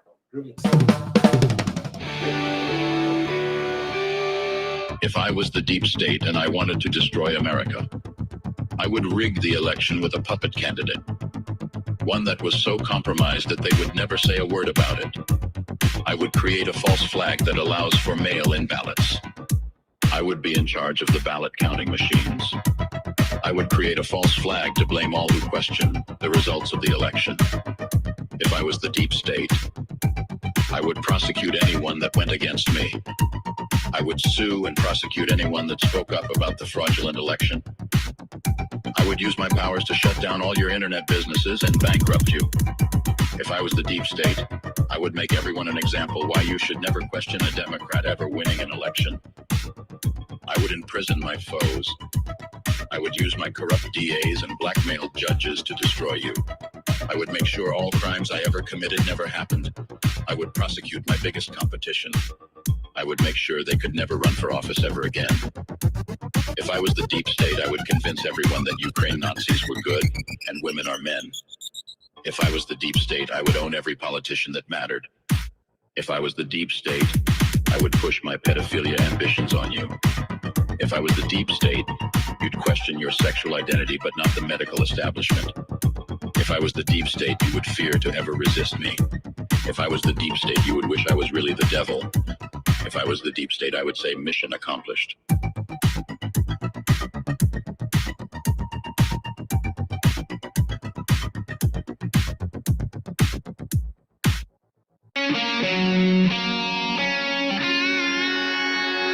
We will back the blue.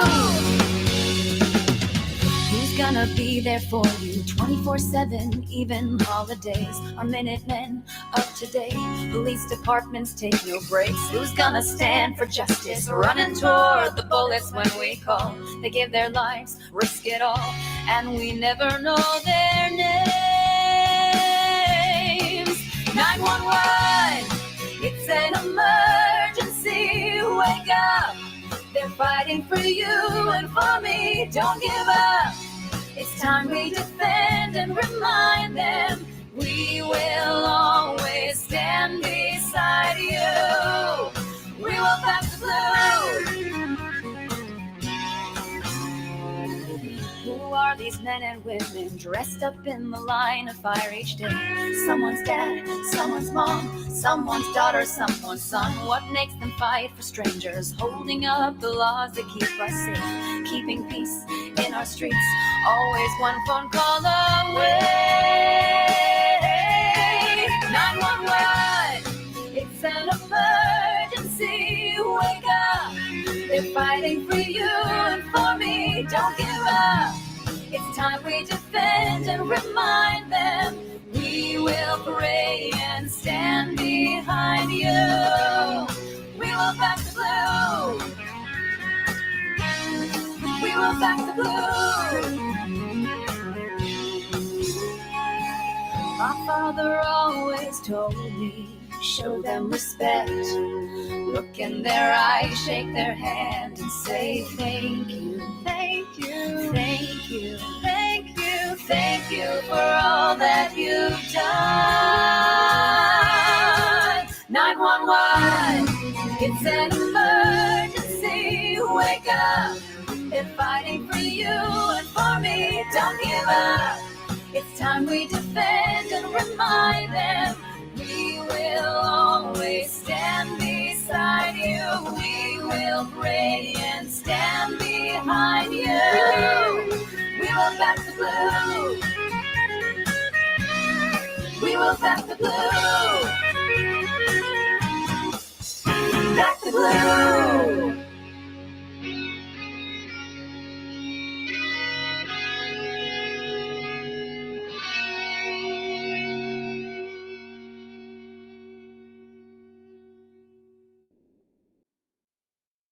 Hey, Dudeman, what do liberals do when Donald Trump gets elected?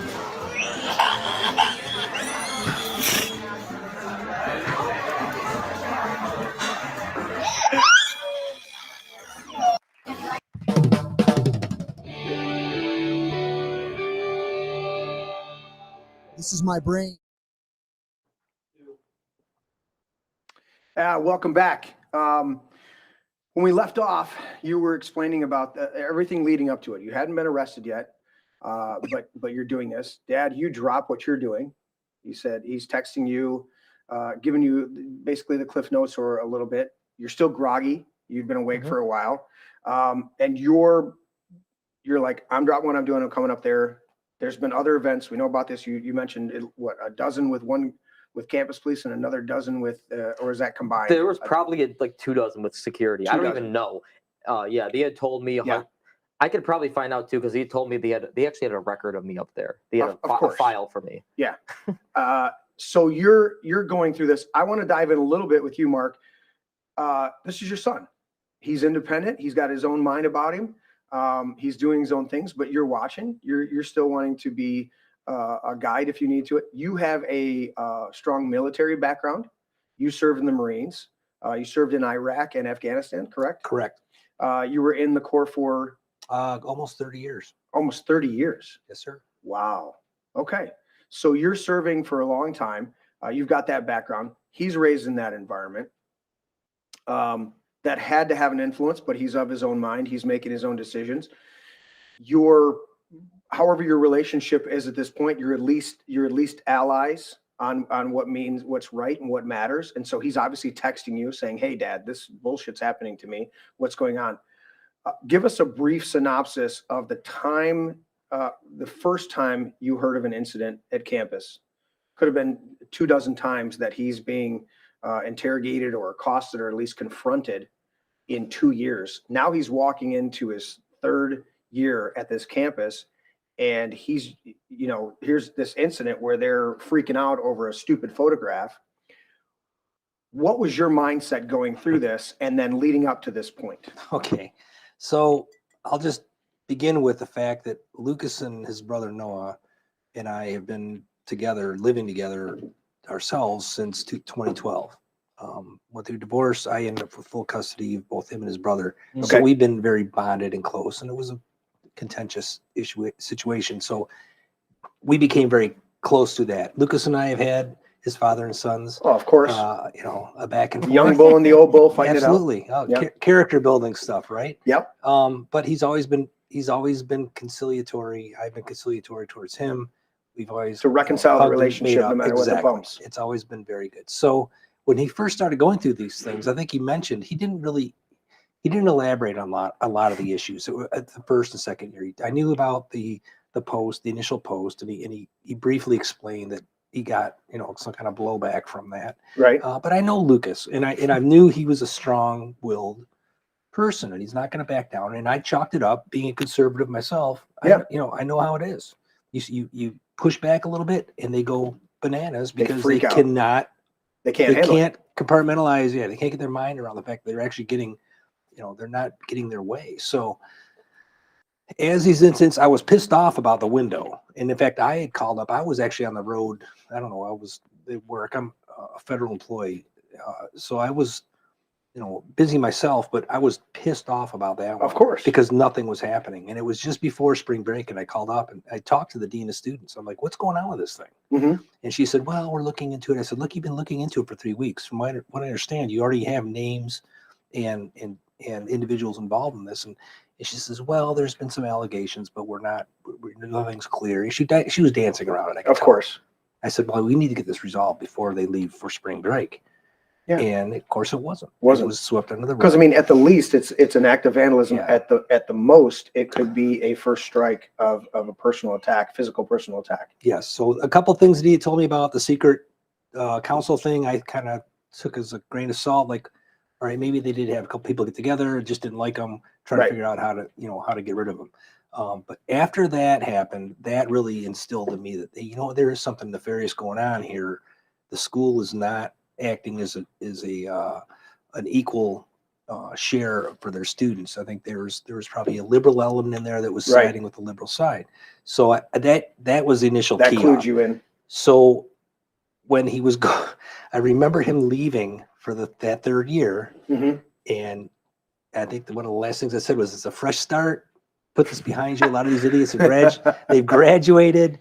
Lucas, this is going to be. I think I even said this is going to be a good year for you. So This is gonna be you're a saying you good year. jinxed it, is what you're saying. I thought it would be a good year actually Jinxed too. it. I expected it to be. Yeah, he got You called shutout with a minute and a half to go in the third period, and we had the game. It was all a wrap. Yeah.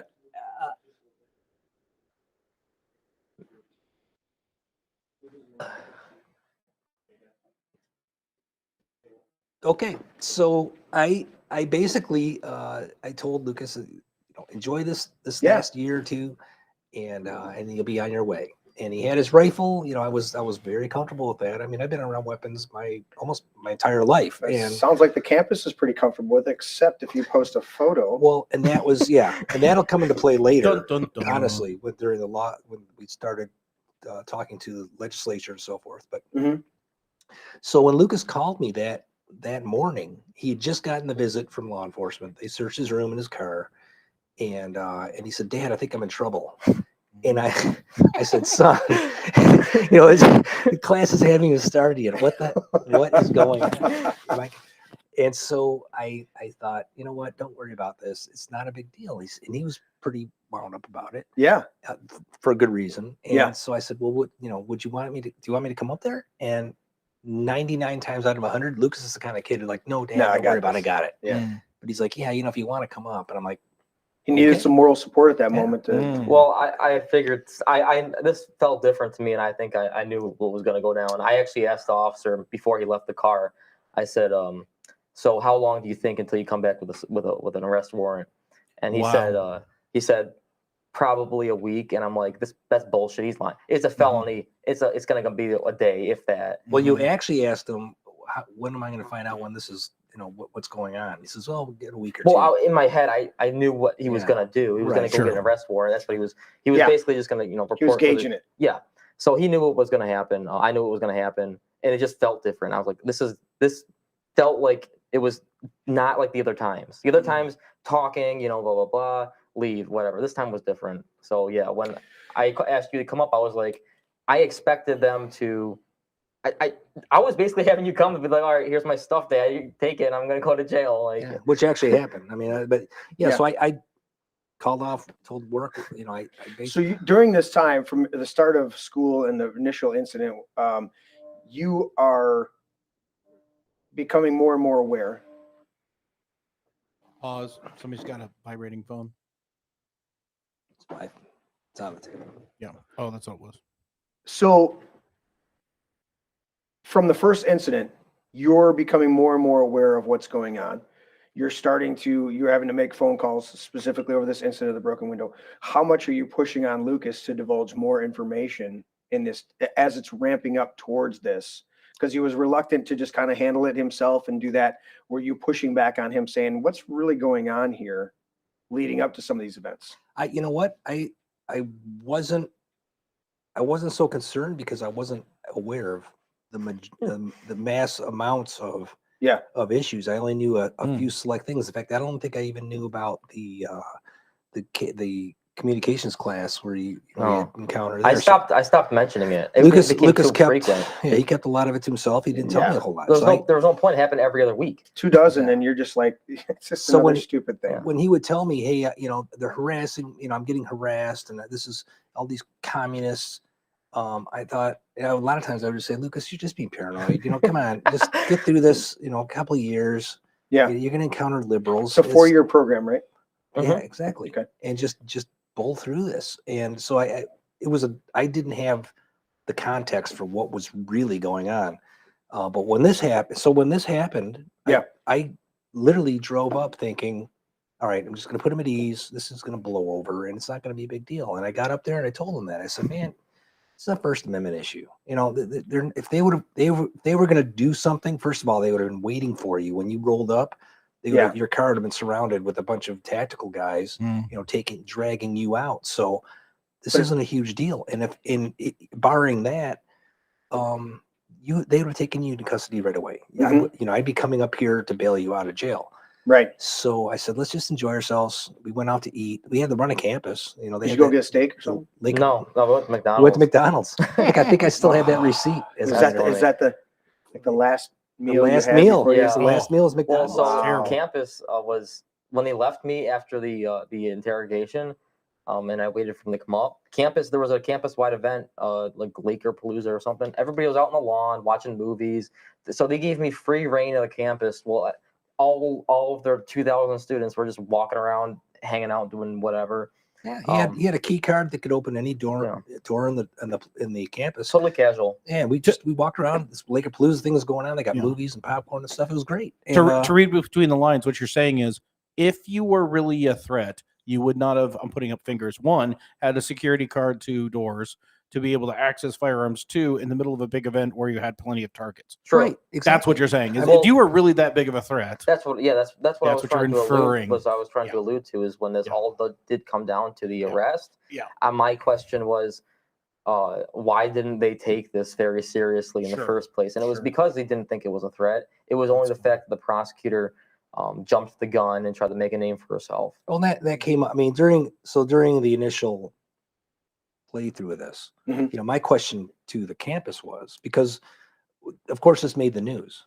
Kids get arrested for terrorism. It's a huge. So the local news is there, and they actually interviewed the director of communications for the school, and they said, "Well, is there anybody in danger?" And the guy literally said something to the effect, I'm paraphrasing, but like, we didn't know, there was no threat, but we just had to be careful.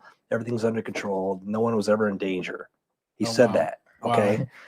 And so tell them the campus-wide alert they sent out they sent out an email to tell people about me. Yeah. The next day. Okay. The next day. That Lucas, like half the other student body, brought a gun to campus and said something about snowflakes. No, they said that there was an individual on campus that there was something about threats and the situation was neutralized. It was under control. It was they didn't even use neutralize. They just said there was an issue with the student, and but everything's fine. So my question was, look, if you really thought this was a threat, you had this information in your hands the night before he's driving up. You don't know when he's going to get there, but you have this information. Could have met him at the campus. Why not even before? Why not call Oakland County?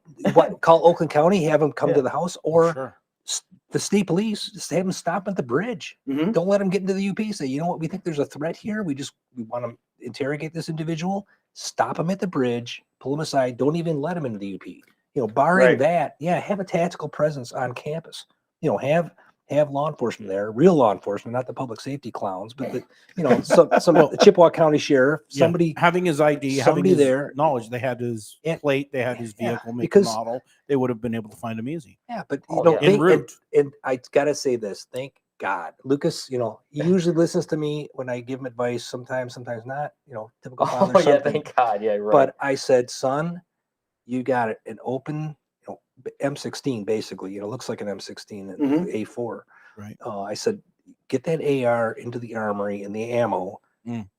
The first thing before you do anything else on campus, don't Yeah, even go take a drive piss. direct. Just drive right well, up to you public didn't even safety. you didn't even tell me that. It was pretty obvious. Well, but I like- did. I said and so You- he you did. reinforced. Thank God. That was Yeah. the first thing he did, secure the weapon and the ammo. So Yeah. that would have played well in it if we Can would've you won the trial. access the armory without individually? Can you access it, or do you have to have a duty sergeant You or need- somebody? So the way it works is you go in there with your key card or your ID card. Mhm. You give it to the security officer. They take you down to the bottom. They keep your card, I think, and then they give it to you.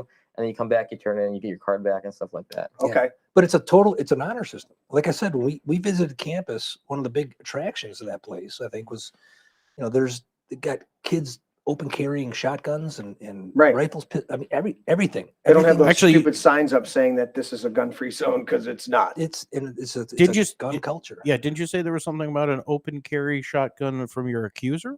Yeah. Well, no, We had a picture of yeah. that, So didn't we? go ahead and throw it up. Yeah. Yeah, we do have a picture of her, and she's So- she's standing on campus with the shotgun. Yeah. She's standing right in front of the dorm buildings. Just in the parking lot with the shotgun in her arms with this caption. Yeah, you see the building right behind her. Mhm, yeah. Yeah, yeah, it's Brady Hall. That's Brady Hall literally right the behind her. dorm, the Yeah. only Yeah. dorm. The boys' dorm on campus. Yeah. So you got a whole she's- culture of She is a little bit more than a mini fridge, isn't she? She's built like a little wildebeest. I'm not large. I'm not saying anything. Yeah, let's move Yeah. on. Okay. Uh, hey, so- I'm three. Well, we're not making comparisons. So I get up there that night. Everything's fine. I'm telling Lucas, if they would have, you would be already in custody right now if they were serious about this. So this is free speech. Don't worry about it. It's gonna blow over.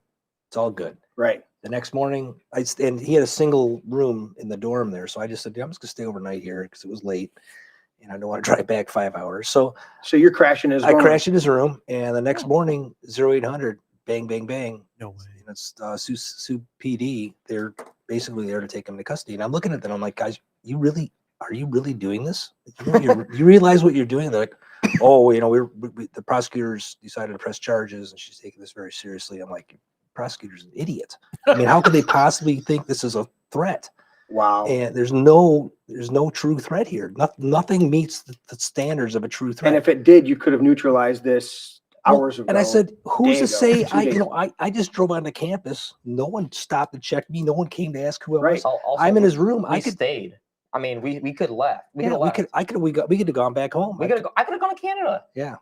Canada's like 3 minutes. No, Well, your 30 dad could have seconds been away. bringing you the whole rest of the armory that you forgot to bring. that you Yeah, didn't exactly. check I could through. have had a whole They didn't trunk search full your of vehicle. That's the other thing. That's the other thing. My ammunition. I brought about 720 rounds and 3 magazines. Okay. That was significant because what kind of a fucking dumb terrorist brings 3 magazines to Yeah. commit some sort Oh, of that came up in the preliminary exam. Mhm. The investigating officer, the sergeant, I can't remember his name. Mayette? Mayette. He nice guy. I think he meant well. He just wasn't the brightest. Didn't have a clue. Not the brightest, not the sharpest tool in the shed, Yeah. But he gets up there and they're asking him about the amount of ammunition and the magazines.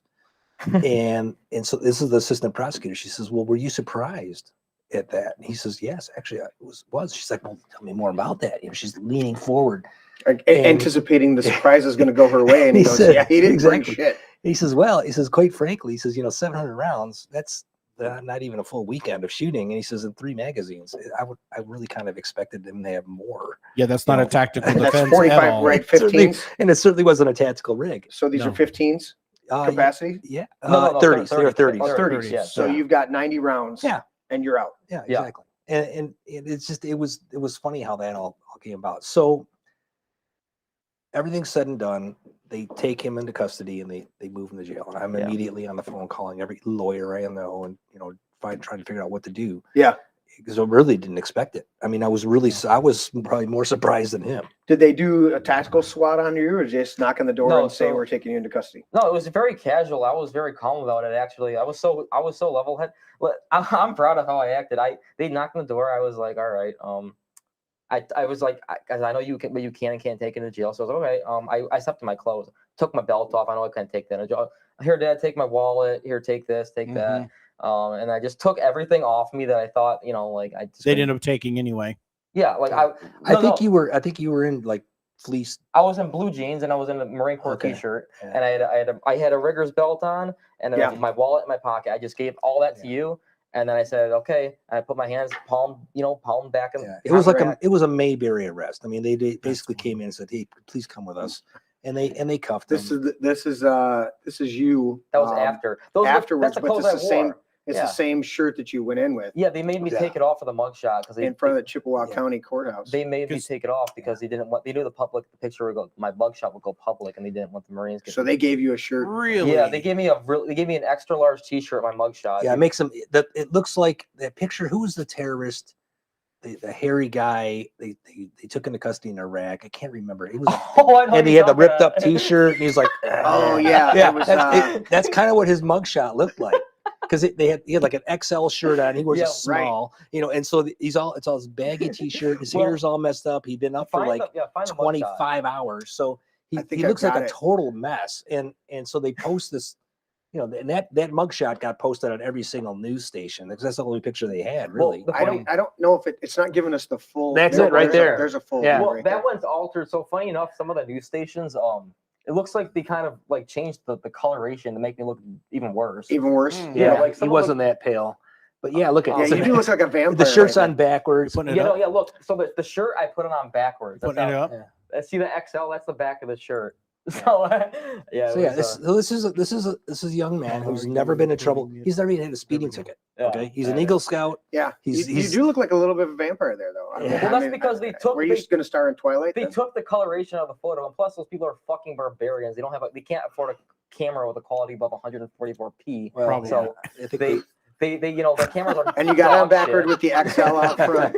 he All does of look us- pretty all menacing of us, there, doesn't he? digital Yeah. video geeks got that comment. Nobody else caught.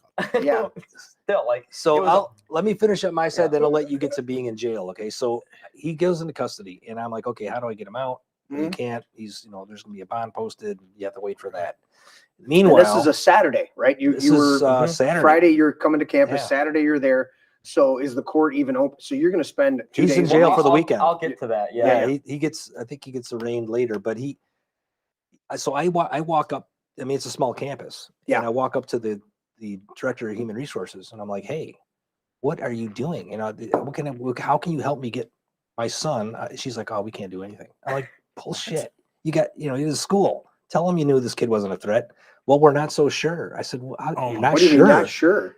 And she says, we have to stay with what the prosecutor's telling us. I said, okay.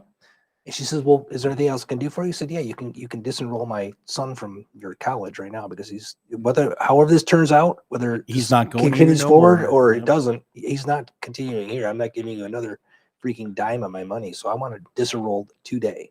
Right. And they did. Which should have been a complete and full refund at that Yes, moment. and my Yep. big fear was they were going to try to expel him, and I didn't want that. And Right. so this is my thinking at the time. I don't want that on his record. I don't want him Right. to have an expel, An expulsion on that expulsion from- on his yeah. record, not realizing he was almost going to have a felony on his record. So, but Ter- that was my thought terrorism. was, I don't want this. I don't want him to harm You're like, his "Look, future. I'm returning this prospects." book because the last thing I want is Yeah. a $1.85 Yeah. late fee. So And I let's was- take care of that. And I was pissed at the school because they did absolutely nothing to stand up behind him.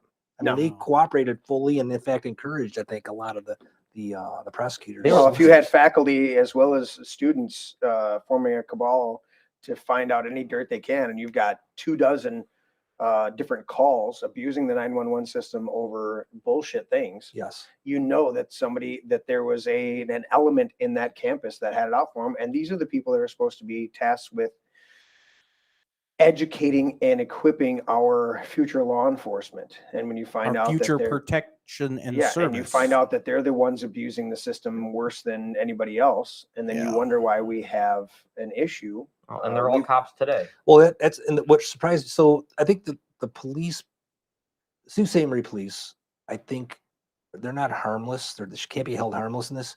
But I think they were just complicit because of the fact that they're basically country bumpkin cops up there, And that's part of they the don't know problem any too. better, and they don't deal with this kind of thing, and they're is- just going along with what the prosecutor wants. But you served. I served for You- 30 I years. mean, how many times did you run up against an unlawful order and at least but that's a dynamic in the military that's kind of drilled out of you to Yes. even raise an objection. And that comes with seasoning, because I cannot recall doing anything like that. There was a couple times I did. I Mhm. brought it up, and I caught flack, and I held my ground both times. But as a lieutenant or a captain or even a major, I don't think there's a point where you're you're a little unsure of your own knowledge and standing, and you're like, okay, Right. should I really question this or not? And that's when a lot of Right. catastrophes But you happen. probably weren't in those dynamics of an absolute obvious crime against humanity where you could say, These guys should have known better. I mean, the way that the warrants were written, I think, Yeah. I don't know if we expressed this or not, but I mean, the warrants explicitly pointed out extreme political views. Didn't Yeah. mention conservative, liberal, just Well, said extreme it doesn't political even views. matter they got on that. When you write a search warrant, it has to specify what they're looking for, all the specific details, time, place, person, everything that they need. And they just Mm-hmm. said, well, we are aware of his political opinions, so we are going to seize his property. Yeah. Basically, and- it was a Stasi kind of. I mean, it was ridiculous It was- in its face, yeah. and it wasn't legal. Yeah, It- this it this wouldn't boy have- smells funny. It Yeah, was Well, Marxist. and the problem is that constitutionally there's supposed to be a grand jury impaneled that anything over $20 yeah. Wow. is supposed to be a grand jury impaneled and then the warrant. Yeah, and the grand jury is a whole nother, Yeah, that's- and that was never done. but the You got one prosecutor with a bug up her ass. I think she was new. And She was she new. overstepped her bounds. She Mm-hmm. didn't realize what she was even charging. She just saw, she thought it sounded. She wanted to seize sexy. on that and make a name for herself. Exactly. Mhm. But again, the prosecutor, who is, I would assume, a seasoned attorney, at least, politician still, he signed off on it. So it's his baby. It's his ugly baby too. Yeah. But regardless of that, Lucas is in jail, and I'm trying to get him out. And after I left the school and went to the jail, Yeah. they wouldn't let me Did see you him. clean out his room?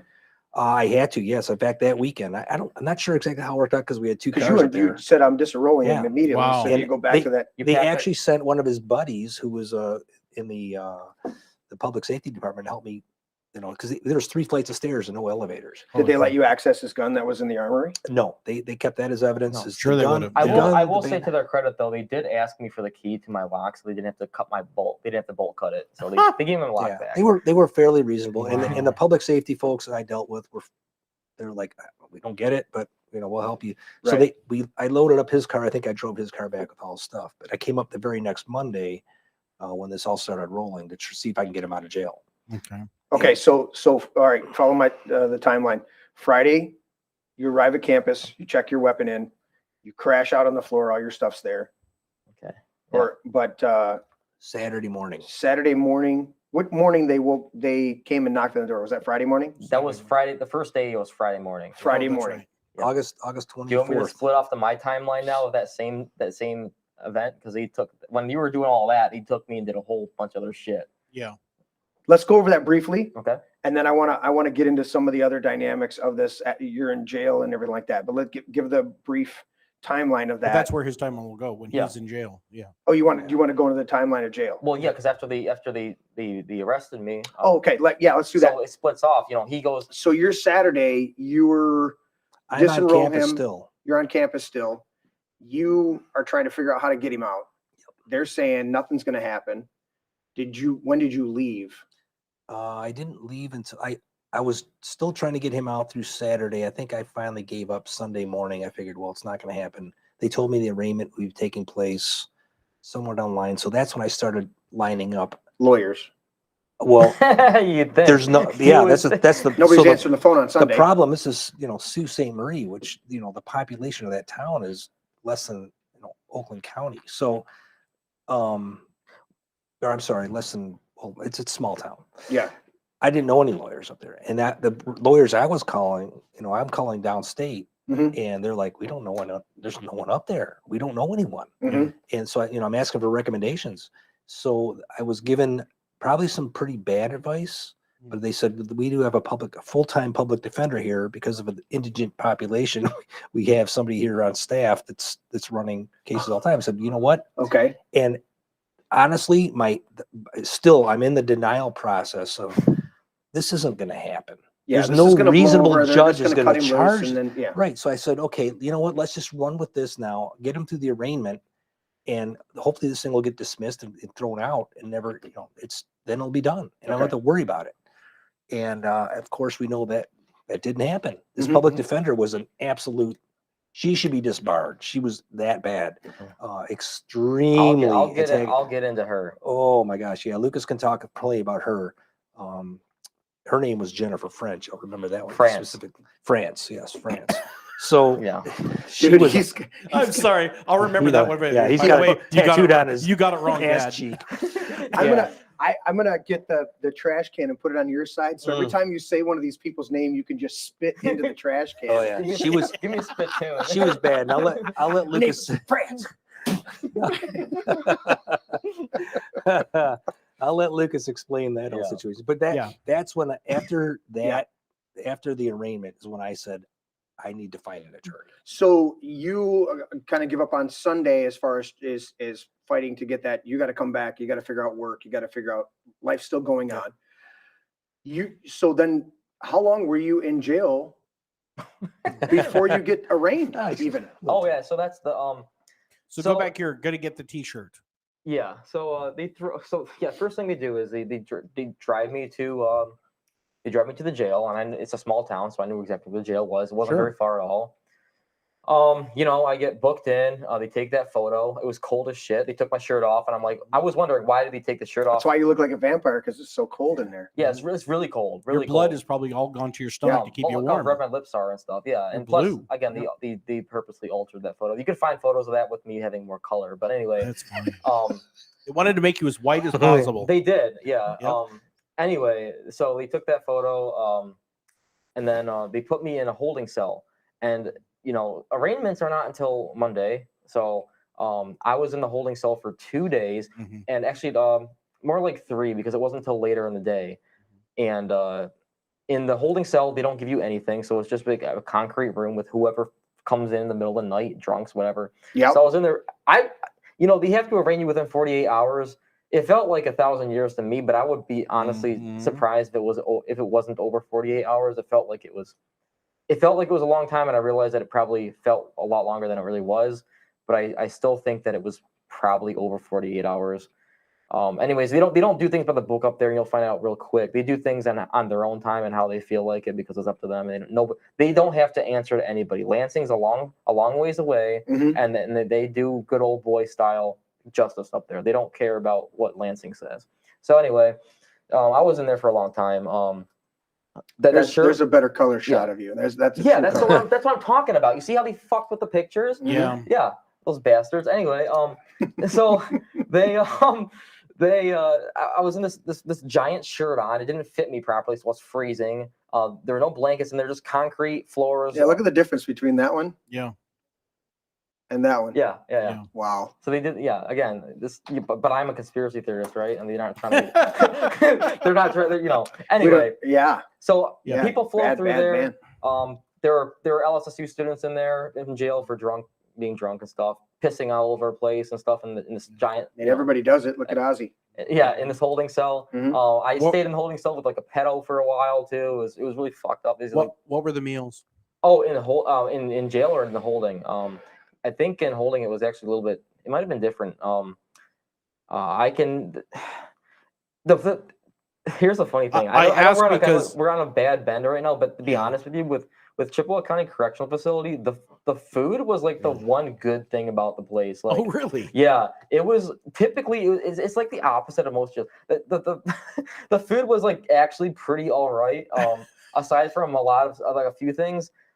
They had really good like cookies and eggs and sandwiches and I don't know whatever else. So it they had. wasn't a complete letdown from not getting a Oh. steak to just having McDonald's to then having jail I food. did have spoiled milk one time, but that's Oh. neither here nor there. But yeah, it's gross. Anyway, so they had me in holding for 2, possibly 3 days, maybe. Again, you can't tell time holding, especially because there's no windows.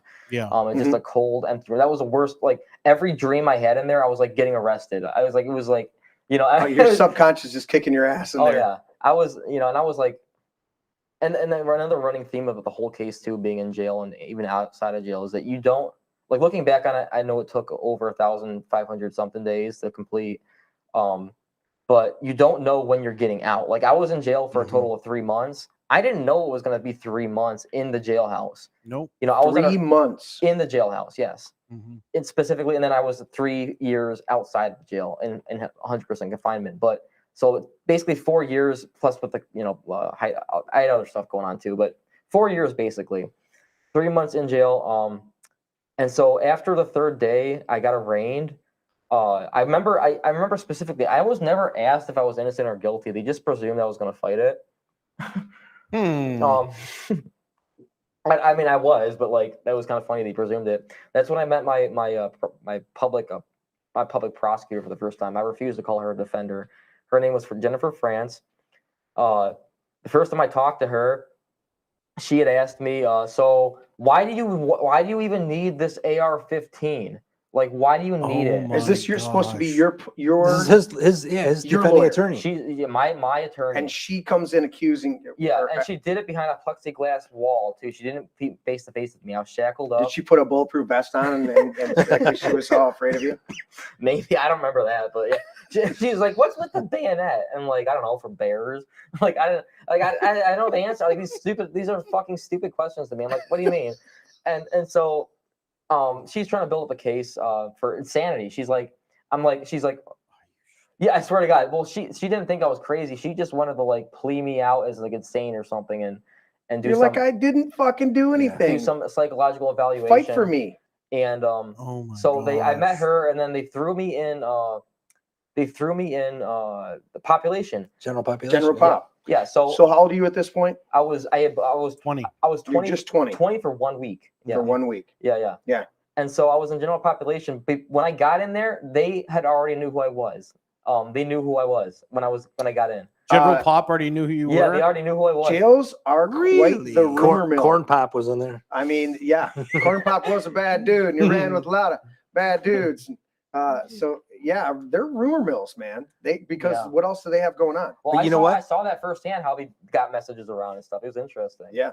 It was I have to say, you know, Lucas was never in trouble ever. I mean, Right. again, not a speeding ticket, anything, and it hasn't been since. But it was probably, if you look back on the bright side, the sunny side of life, it was an amazing experience for him to have the shock value and experience that side of life. And you know, these guys, there's some bad dudes in there. They're in jail for a reason, right? So, 16 or 15 others. There were 16. Well, it was Yeah. a 16-man capacity cell. There were people coming in Yeah. and out, obviously. So there's transients, but there's some hardliners in there. Mhm. And here's where the military thing, you know, that the brotherhood that never goes away. Yeah.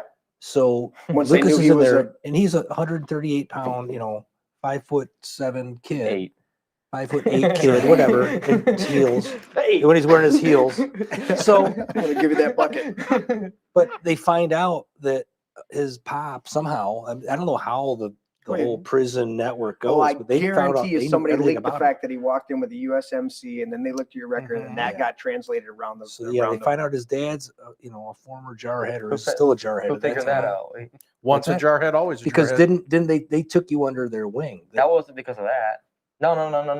No, they took me. Well, you're thinking about the one guy I met in there who was a Marine. Yeah. I was gonna actually mention I had met more good people in jail than I met at Lake Spear State. Yep. I swear to God. Yeah. Oh, I believe it. Yeah. I got along with the people in jail better than anybody at Lake Spear. Well, not anybody, but Amen. like in general. Mhm. Sure. So, not that there weren't bad people in there. There were Latin Kings, Counts, GDs, Crips, Bloods. There were ISIS terrorists there. Never met the ISIS terrorist himself, but in my cell there were. Yeah. There were. Is that irony? Really? It's Yeah, a federal holding facility there, so Yeah. they had two what, 2 or 3 two- actual yeah. terrorists. And is this a federal, is this a Chippewa There's County- 2 sides. There's Chippewa- a private yeah. run? yeah, Or is this, Chippewa. Chippewa County a federal holding Yeah. facility. Yeah. is it private? Do you know if it was private run? No, it's county. It's county run? Yeah. That's part of a problem, a big problem in our state is the, who's running these jails because they make them for profit now. Oh, it's a huge Yeah. profit. Well, up there especially. It's Well, one of the guys too was it's because federal. One guy was extradited from Jamaica. Like they caught him in Florida. Actually, Did he have dreads? child support. they failure to pay child Yeah, support. the one black extradite the him. one black guy in our whole jail was for child support. Go figure. What, you burned down a city? That's all right. You can stay there. Child support guy, you're Child going support, to do you some owe hard us- time, you buddy. owe us Oh my money. God. Like, okay, that was the other thing. The people in jail were in there for stupid fucking reasons. There was a guy in there for walking his dog without a leash. There was This is a guy for shooting a squirrel. There was a guy who was shooting a squirrel on his property. He lived in the country. There was a squirrel in his property. Somebody shot it, and they brought him in, and they extradited him from Illinois. He was from Chicago area. What? Shooting a Yeah. squirrel. Yeah, I swear to God. You're bunking with a No, squirrel can't make shooter? this up, man. And this all sounds like bullshit. We checked everybody's papers. Everybody's papers were checked. We didn't let. So the thing is, we didn't let 2 types of people in the cell. We didn't let rats in. We didn't let pedophiles in, basically, either. So you guys Sure. formed you get in there and you find out who's Oh yeah, no, you walk in there, Good. we know who you are. In fact, there was one guy who he only lasted about 30 seconds. We knew he was like 7 to 8 feet tall. He's huge, just big freaking 800-pound guy. gorilla, yeah. Yeah, he was huge. And we knew within 30 seconds, this guy, we knew he was a pedophile. We're like, okay, Wow. what are you in? He was like, what are you in for? What are you in for? To his credit, he was like, child pornography. And look, okay, hit the buzzer, you're getting out of here. So we had full control of the cell. We basically chose who was going to come in and who Oh, was gonna leave. wow. In fact, I kicked a guy out for starting a fight with one of my buddies who I made friends with, a Marine there, who I gave my rack to. Because having a bottom rack is kind of like a coveted position because Sure. you don't want to jump up all the time. He had been wounded in Iraq, so I gave him my rack right away. I had just got my bottom rack, but I gave it straight to him. Nice. So I became good friends with him, and there was some guy causing problems. I kicked him out of the cell because I didn't want to have a problem in there with anybody. So anyway, good people in there, also very bad people, but we had control of the cell. We had control of the environment. That's wild. We formed our own little honor board, kind of council. Mhm. We called it holding court. So we'd hold court on people who we wanted to kick out or just keep things civil. Nothing ever bad happened in the cell except for theft. People stole. I was stolen from multiple times. Well, 2 or 3, and it was on camera, but they never did anything about it. Of But, course. in fact, I was asked about it, like, hey, did you give so and so permission to go in your property too? I'm like, no, the fuck. He's like, well, we have it on camera. I'm like, okay, well, you can do something about it. Maybe. They never No, did. they're not. Yeah. So so I was in there with those people. So you were in for 3 months Yeah. in the general so, pop. and the in your reason own- he was there, I mean, I just if I Yeah, could jump in. they never let me in. Yeah. So Chippewa County, I mean, it's Chippewa County. They run the place. They wanted initially $250,000 bond to bond them out, which $250,000. $250,000. So it's 25,000 hard cash only, no credit cards, checks, any. So I'm busily getting this money. $250,000 Yeah. for a photograph. Yeah, and Yes. cash only. Then they didn't Yeah. take check. But yeah, Lucas, $250,000 if you're gonna do for a anything in the photograph. future, burn down a blue city shouting Antifa slogans. Oh, yeah. You'll be out in Out on 10 the street, minutes 10 with minutes. no bond. Yep. But yeah, with probably a $10,000 debit card. So yeah, They're and gonna a cell give you phone. money. so I'm ready to meet the bond. I mean, I raised the cash. Yeah. And but the problem was for every motion we filed to try to get him bonded out was the prosecutor was demanding that he be tethered out of Chippewa County. And I'm like, look, I don't have any family up here. I don't have any social support. I'm not going to bond my kid out, put him in a hotel room and wait for this to blow over. I said, I let him come home with me. And like I Right. told you earlier, at Yeah, dinner, tell the audience so that. real quick. I'm at that time I'm still a colonel in the Marine Corps, and I'm getting ready to retire. I work for the federal government. I have a top secret clearance. I'm like, look, if I let him flee under my recognizance, It's worse for me. yeah, I'm going to be in much more trouble than he'll ever be in for a 20-year felony. That's going to look like patty cake to what I'm going to get dragged. Yeah, through the you're mud on. working on you're building Yeah. up your pension In for all this fact, time served and the everything like that. day the day I got back, I don't know if I even ever told you this, Luke, but the day I got back from the UP that Monday, I had to walk into my boss's office, Mhm. and explain to him what happened and self-report a 'Cause you called security off on incident because Friday it's part of and- my yeah. clearance measures. You know, they Right. and so I had to self-flag myself, saying, "Look, my son's just been arrested for terrorism. You know how hard that is? Talking to your Wow. boss." He's That, like, that "What?" sentence does not come out of the mouth of a Marine colonel very Holy easily. shit! Yeah, he was. I mean, he was shocked. He was supportive. To his credit, he was. Right. Well, you Absolutely you amazing had to about lay it on the table, but you know. But you had to do it. You know, I had to do it. So that was literally in my record for I don't know how it might still be there, but I mean, you know, I had at least that was part of the process. So it took until we were bound over to circuit. We had the district court judge. As it turns out, there's a lot of stories about him and some other things going on there, but Yeah. all conjecture. So I'm not going to even go into that. But the circuit court judge took one look at it and said, yeah, this is stupid. Why can't he be bonded out, or I'm sorry, tethered out of your house if you could find a tether guy? And I already knew a tether guy. Didn't he have her jurisdiction to lower the bond or anything like that? I mean, because that's just They- a recommendation from the prosecutor. It's a right? recommendation. And like Lucas had alluded to earlier, probably over dinner, at some point it got reduced to 200,000. We don't know how. They No one dropped could ever find a paper trail. on that. 50K. Yeah. So Lost someone, to 5 somewhere. one of the county clerk must, you know, one of the court clerks might have dropped to 5. Something happened, but it ended up at 200,000. So I basically pointed up $20,000 Okay. in Right. in $100 bills, which is incredibly small. It is. It's surprising. I envisioned this briefcase full of no. cash, but it was actually a very small No, pile. no, But $1 million is Yeah. actually less than like a football. yes, and Yeah. it's crazy. We'll put that in the dodgeball. yeah, The it'll be like dodgeball when he like a opens little up, clear when he sphere. opens up the dodgeball and he's like, "We're gonna give this to you if you just throw the match." And you open it up and you're like, "There's just little bills." It's like a in little there. tiny thing. It's what it looked like. I'm like, wow. But I still had to carry it up there. Yeah. But the thing was, is once I got him tethered out of my house, we thought it was going to be a quicker process. And as it turned out, I was paying for the tether. You pay, I don't know. You your pay audience for might not re- everything. You pay for the tether. If you got a drug test, Yeah. if you got a tether, if you got Yep. any of that, you got to pay for all of it. So the provisions of his release were rather with me. Should we go to all that, or are we gonna talk about the rest of the jail stuff? Okay, well, why don't we do that, Lucas? Yeah. Just keep me on Oh. track here. Well, I'm no, getting off of- so let's lead up to Because I wanted to dealing with talk the jail. about I want to talk about the public defender too, because I never really got to what she Yes. where we got to the point where we got rid of her ass. Okay. But also about the jurisdiction thing. They don't care about the jurisdiction, because I always argue too that this shouldn't even have been in Chippewa County's jurisdiction. I posted that photograph in Oakland County, so that was always a contention in the case too. Right. We were always debating whether we were going to take Oh. it there or not. What we had determined though that Oakland County's jury pool would have been much worse for me than Chippewa County, so we never bothered taking it to that point. So anyway, Yeah, that um, makes sense. but I was trying to get out, so we were trying to do bond motions, and obviously, that was my main priority. So I talked to my public defender about that, and it was hard to get a hold of her. But that's what I discussed with her, and she was really dead set on getting this whole psych evaluation thing going through. And I don't think she thought it was crazy, but she wanted to just do it to waste time or whatever, just so I She's a could public defender. She wants to put in the least Yeah. amount of time and get Yeah. her paycheck and walk away. So anyway, I asked her, I said, "We're gonna get a bond motion, right?" She's like, "Yes, tomorrow." And I'm like, "Okay." So I finally get in there, and I get into the court hearing, and I'm like, "Okay." I get up to the table. So we're doing the bond motion, right? She's like, "No. We're doing the psych eval." And I'm like, "What do you mean we're doing the psych eval?" She's like, "I'm sorry, but it's not your decision at this point." And I'm like, "What?" And she's like, "It was my decision in the end." And I'm like, "All right, this is bullshit." So she's like, "I would like to proceed with the psych eval motion to the judge." And the judge was like, "Okay, proceed." And basically she gets up there and she makes a case that this is my public defender saying this.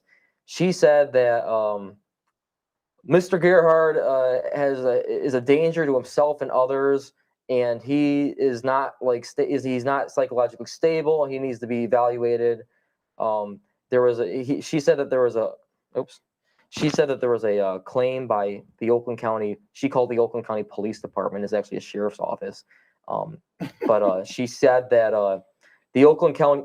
Is my mic cutting out? No, you're fine. Okay. You're good. She said that the Oakland County Police Department said that he is. What did she say? Here's an anonymous tip. Yeah, no. It wasn't. There was an anonymous tip given by his ex-girlfriend, but she attributed it to the sheriff's office. She said this anonymous tip was actually said by the sheriff's office.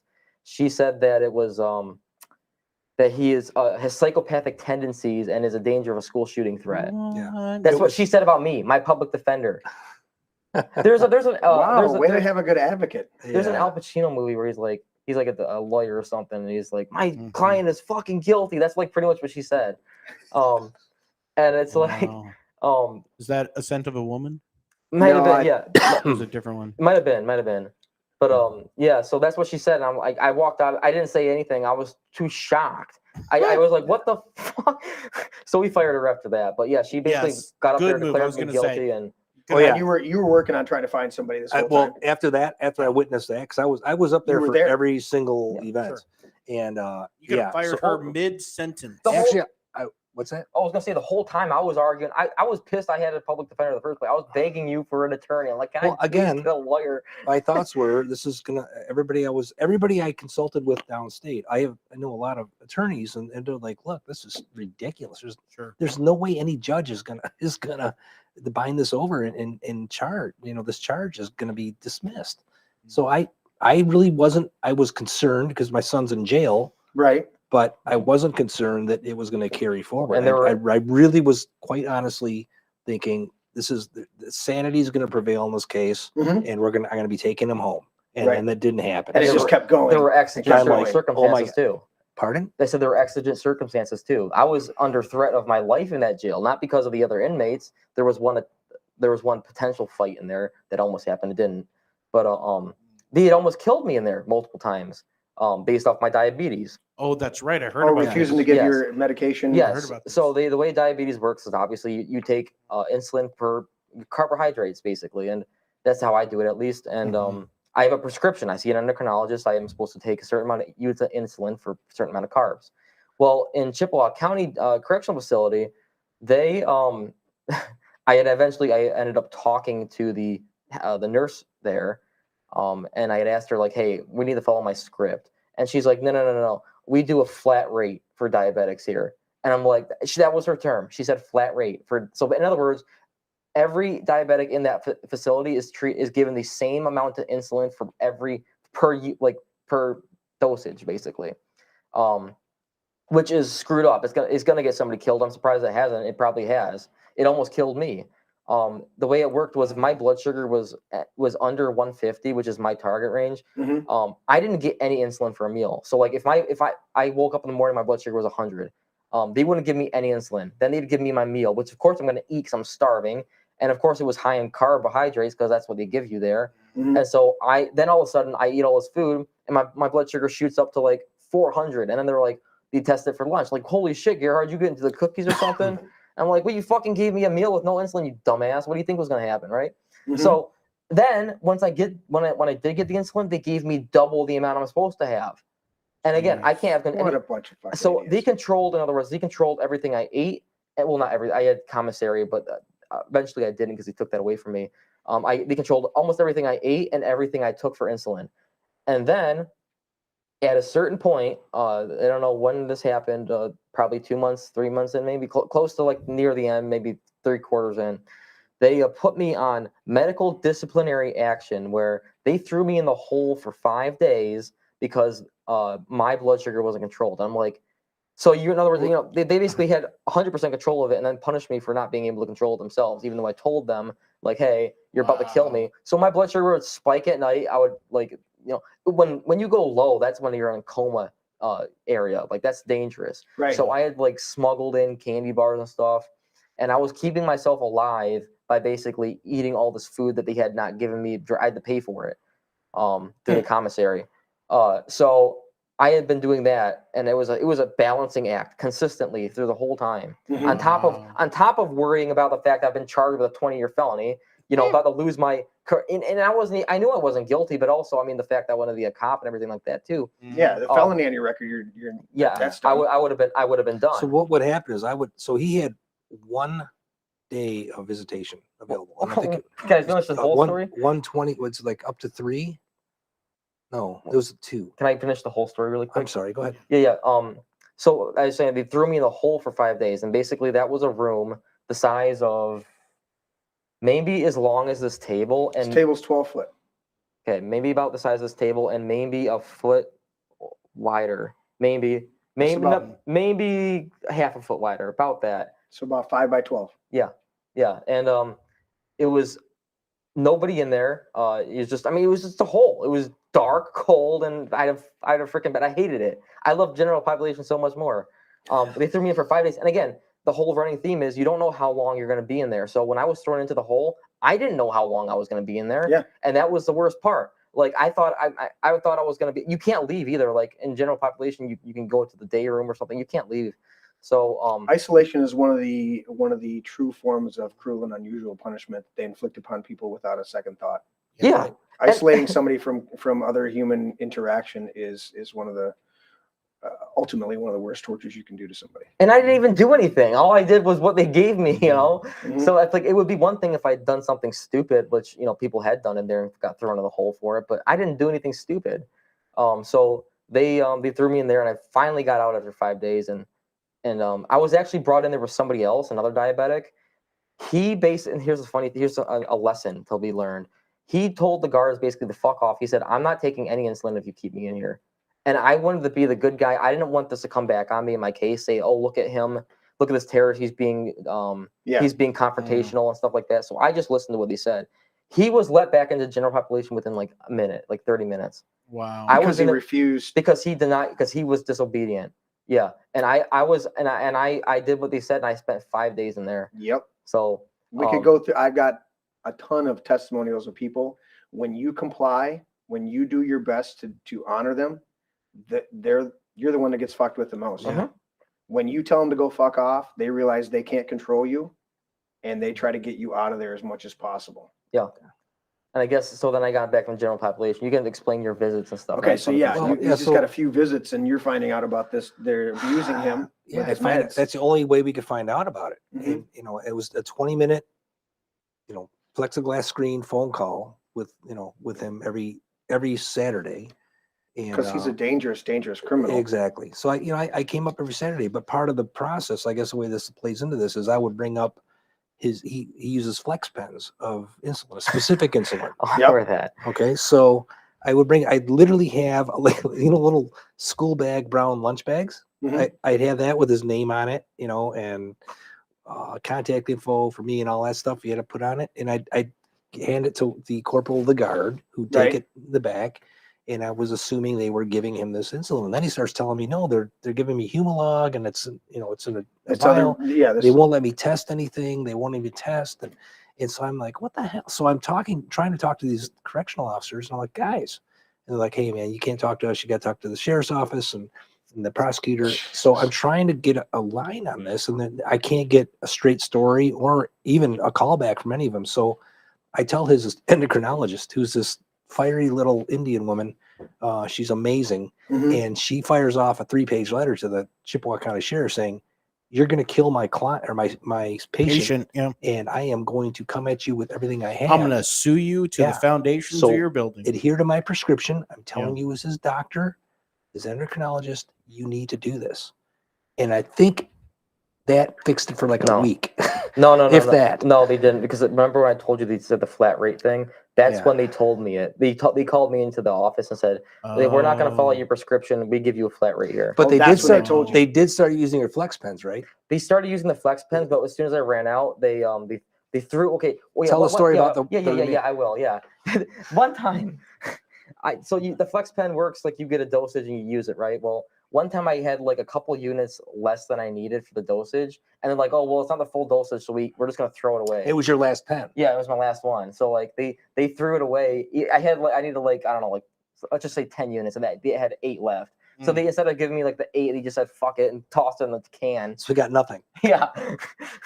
Wow. So he ends up going into like, This 450. is what you get for state and federal bureaucracies that are just, terrible. and the people that are taking the paychecks and turning a blind eye to any moral compass that they may have, any sense of humanity. That's the things that start to really piss me off, is that that you've got cops that are complicit. You've got a prosecutor that's trying to make her name. You've got a public defender that's a piece of shit that just wants that paycheck and doesn't really care about the welfare of the client she's entrusted to. They're swearing. All these people are swearing oaths Well, a lot of this to is, honor. and I think a lot of it drills down to just this. And I work for the government, so I can talk about this very eloquently. It's this apathetic drone mentality. Mhm. Like I follow the rules. Yep. There's not really any empathy, compassion, thought that goes into following those rules. They just Right. do their job. It's I stamp this piece of paper and put it over here, and I stamp this one, put it over. Yeah. That's the mentality you get a lot. And it's, for the nurses or so-called nurses, I don't know if they're real nurses or not in the jail. I'm sure that was the same thing. Oh, it's only 8 units. They can't process the fact that, well, 8's better than nothing, but Right. it's not 10. And I'm told not to do anything if there's not 10. So, And it comes down to that simple scripture of the love of money is the root of all evil. And when people read that scripture, they see the love of money and they think it's the billionaires.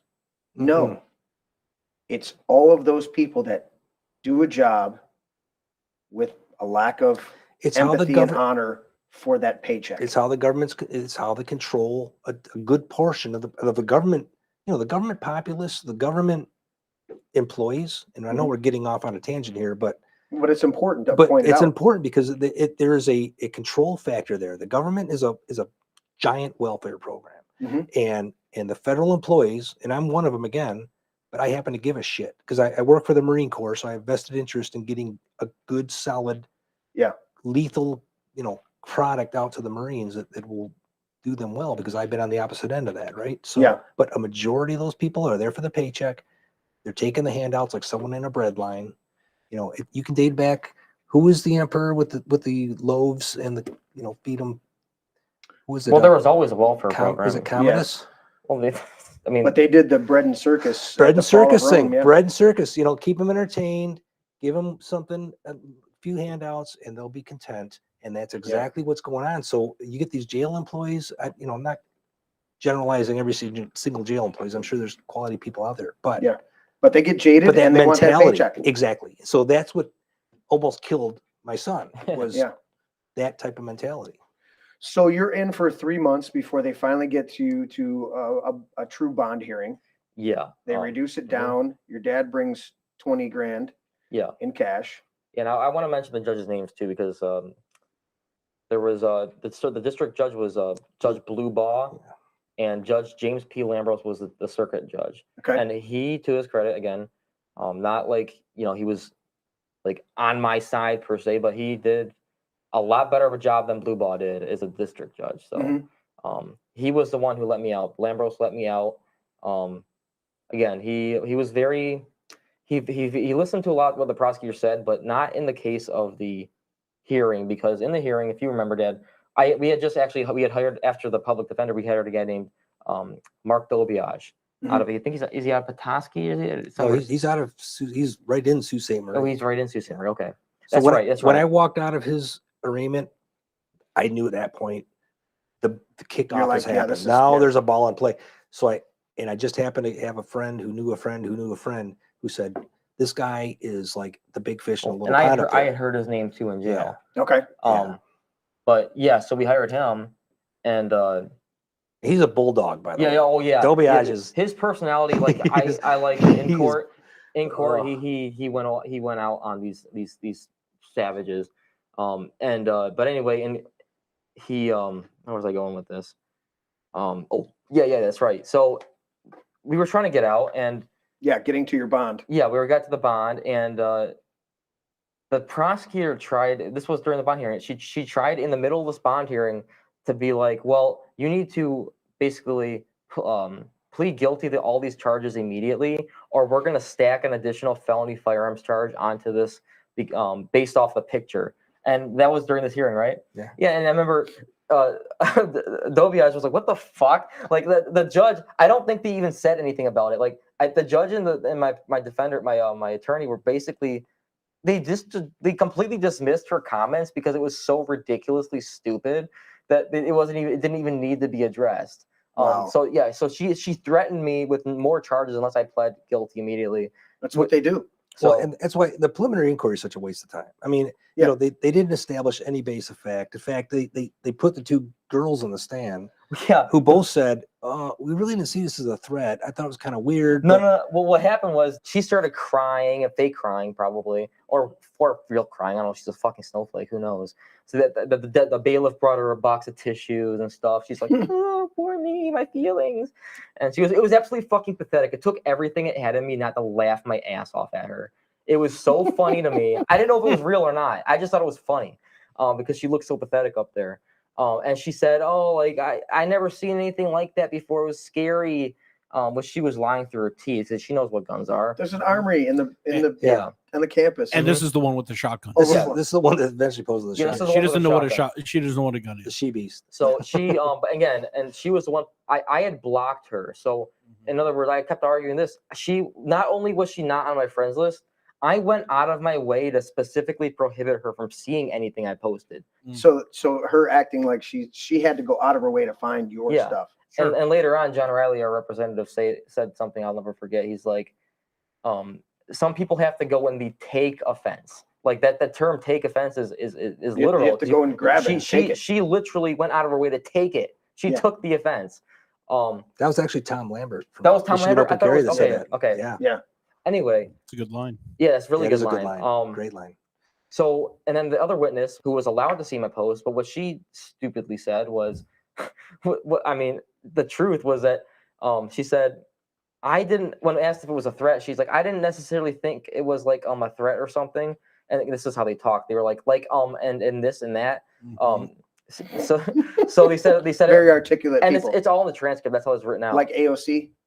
literally. Yeah. But like, Who almost died so, 12 times. like, yeah, She's an idiot. So- in the Capitol. She said, I never necessarily saw it as a threat. Mhm. I just thought it was more or less inappropriate. That was her statement. Yeah. So in other words, their only justifiable witness had just basically said that she didn't see it as a threat. The only person in the whole case that said she thought it was a threat was the only person I specifically said couldn't see the picture. Yeah. So how can there be a true threat if the person that's being threatened was excluded from ever seeing that so-called threat? It was crazy. Yeah. So that was the preliminary inquiry was a shit show. That was when the whole magazine ammunition thing got Well, brought up. and my lawyer called him what do you call him? He called him like pussy or something. He's like, have you heard of like a Oh, Dobiage? yeah, he called him he was calling like him a names. wimp. He's like, Yeah. well, yeah, pussy. You ever heard those terms? And everybody's like, what the heck? Yeah, Where's he going with this?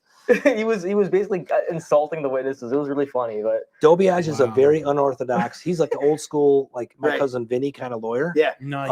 He's just two youths in question, Yes, Your Honor. he's Oh, absolutely. He's the two. phenomenal. The two He's, what? he's probably one of the best attorneys I ever encountered. The problem with Mark is he is literally the big fish in a little pond up there. So Oh. everybody wants a piece of him. We could never. I call him half the time. He's in Marquette. The prison there. Oh. It was just never available. I'm like, man, this isn't working.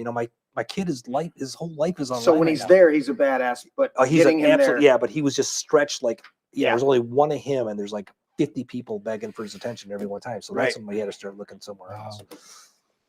Wow. Let's do this, guys. I want to focus on a couple things before we wrap up tonight. I'm gonna have to have you back. And we're gonna flesh out more of this. Lucas, you're getting speaking opportunities on a regular basis now to share your story. Just recently, you were at an event put on by a Grand New Party, along with William, the Knoll brothers, and I believe Eric was also Eric there. Balfour, yep. Yeah. Hmm. And Oh, so you was got that the one that was protested by that? No. species? This is the other one over Oh, in the other Redford. one. Okay. Okay. But you're getting those speaking opportunities. Obviously, you're doing a number of interviews. Give me quickly you're now at a different school. yes. You're still pursuing your. Have you changed your? Please your tell me you're still going to pursuit, go or into you're law still- enforcement. What are you Clean that looking shit at? up. I am going in back. Yeah, I am going back into law enforcement. Hey, man. To the Clean that shit up. Well, that's interesting you say that because a lot of people don't want me to go in there. Every time I talk to somebody about this, they're like, "Why do you still want to be a cop?" Like I talk to a lot of obviously libertarian types who Mhm. typically don't like law enforcement. I understand why they might think that.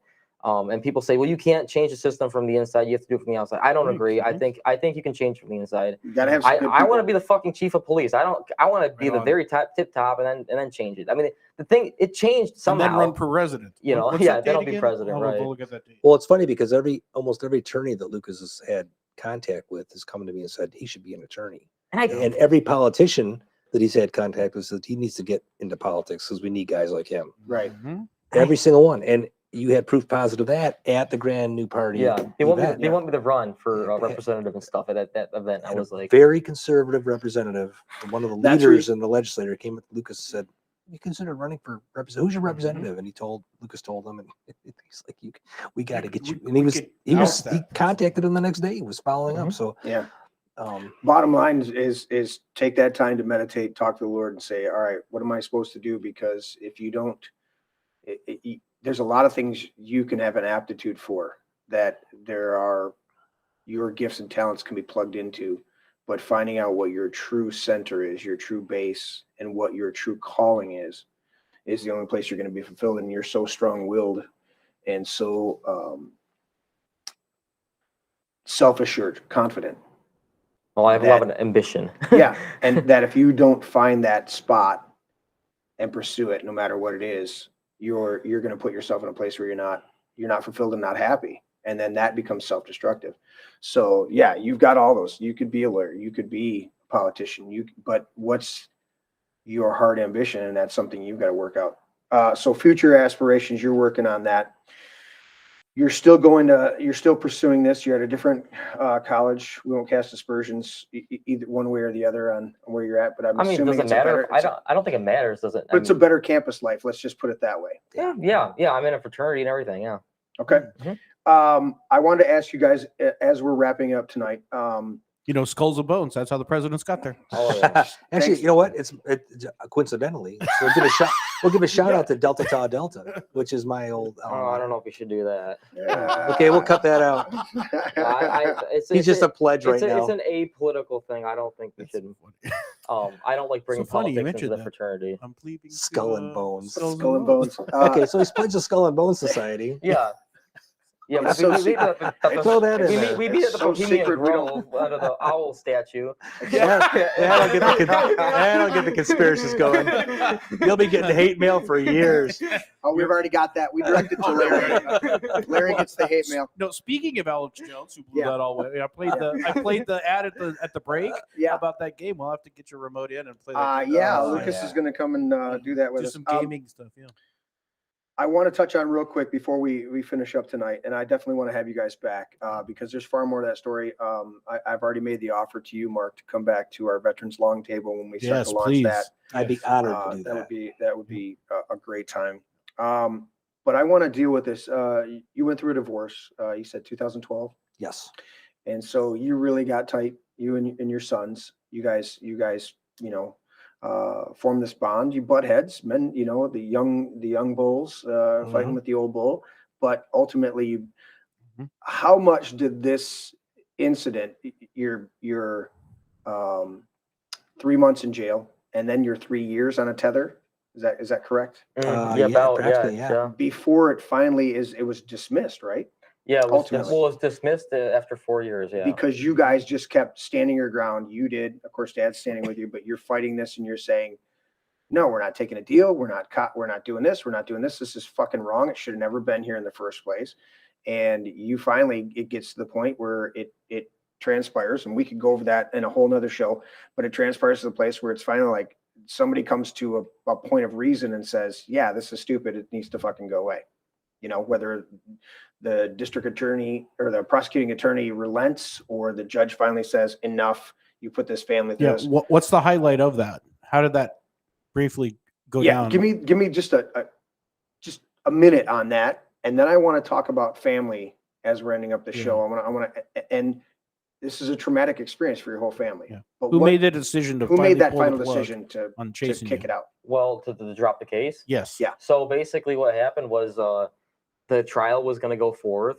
We were prepping. Like, I had been going through trial prep, literally being trained how to speak on the stand because I was going to take the stand in my trial. Okay. and the trial was going to cost 40 grand, and the jury pool was full of judges and cops and other people you don't. Not that I don't like judges or cops, but It's tainted. Yeah, it's tainted, and their perspectives are more akin to let's convict as opposed to let's think about it. Right. So we were, iffy on that, but I was always confident I was going to win. But the thing was, it was the media requests that really did it. So we had been in the media, Nick Ricada and other media outlets had basically been following the case for a long period. Yeah. And they had basically requested to stream the trial. And how many live stream requests do you think he got? Well, so this judge he denied any motion we had, and a previous attorney he wanted to actually live stream it himself for a motion hearing. The judge shut that down. So we thought there's probably not going to be much chances. I actually talked to Shane Trejo first. That's right. And I said, Shane, here's a deal, and Nick Ricada was the first one to ask me.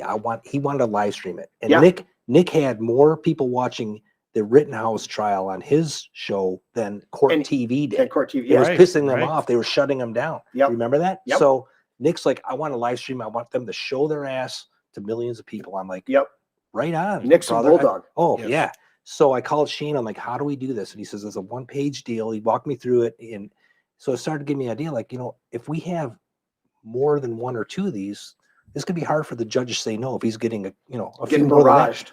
So I had contacts, with Jim Hoff, Patty McMurray, the Washington Free Beacon. I mean, everywhere. Yeah. Even some liberal publications that were still covering the story because it was a public interest for them. So I fanned it out. I said, you know what? I'll shotgun this out. If we get a few back, it'll just make us better. There's your next shot for those with puns intended. Yeah, exactly. No shooting at all. Another shot. Short story long. They all came back and then some. There was publications were giving them to their buddies, and we got requests from Portugal, Japan, from Brazil. We had people from South Korea wanting to know what was going on here. Yeah, it was crazy. So the judge walked in his office on a Thursday before the trial was due to start on a Monday, the 6th of July. Okay, right up to July 4th weekend. Oh my gosh. Yeah. He walks in his office on Thursday, and he's got like a phone book sized file of requests. Wow. And just then, Matt, your attorney called me. He says, hey, this is really unorthodox. The judge just called me in the chambers. It's like 10 in the morning on a Thursday. He says, he called me in the chambers, the prosecutor. I don't know what's going on. I don't know if it's good or bad. I'm like, I might know what this is all about. And he's like, oh, that would be great. And it was. Yeah. So that's when we found out all the scuttlebutt. The prosecutor, that's when they came out and said, hey, the judges, after the judge says, well, how many people are we talking about here? And he says, well, Ricada's got like, a couple 100,000 people watch him every time. So every time, at least more, and to multiply that. Yeah. And the judge like kind of turns like the color of Lucas in that picture. And the vampire version swivels over to the prosecutor, says, what kind of deal are you giving this kid? And the prosecutor's like, Judge, the school's not going to allow that. And the judge says, look, last time I checked, you're working for the people of the state of Michigan, not Lake Superior State University. Yeah. And he says, we're making this kid a deal. And I won't go into specifics because I wasn't there.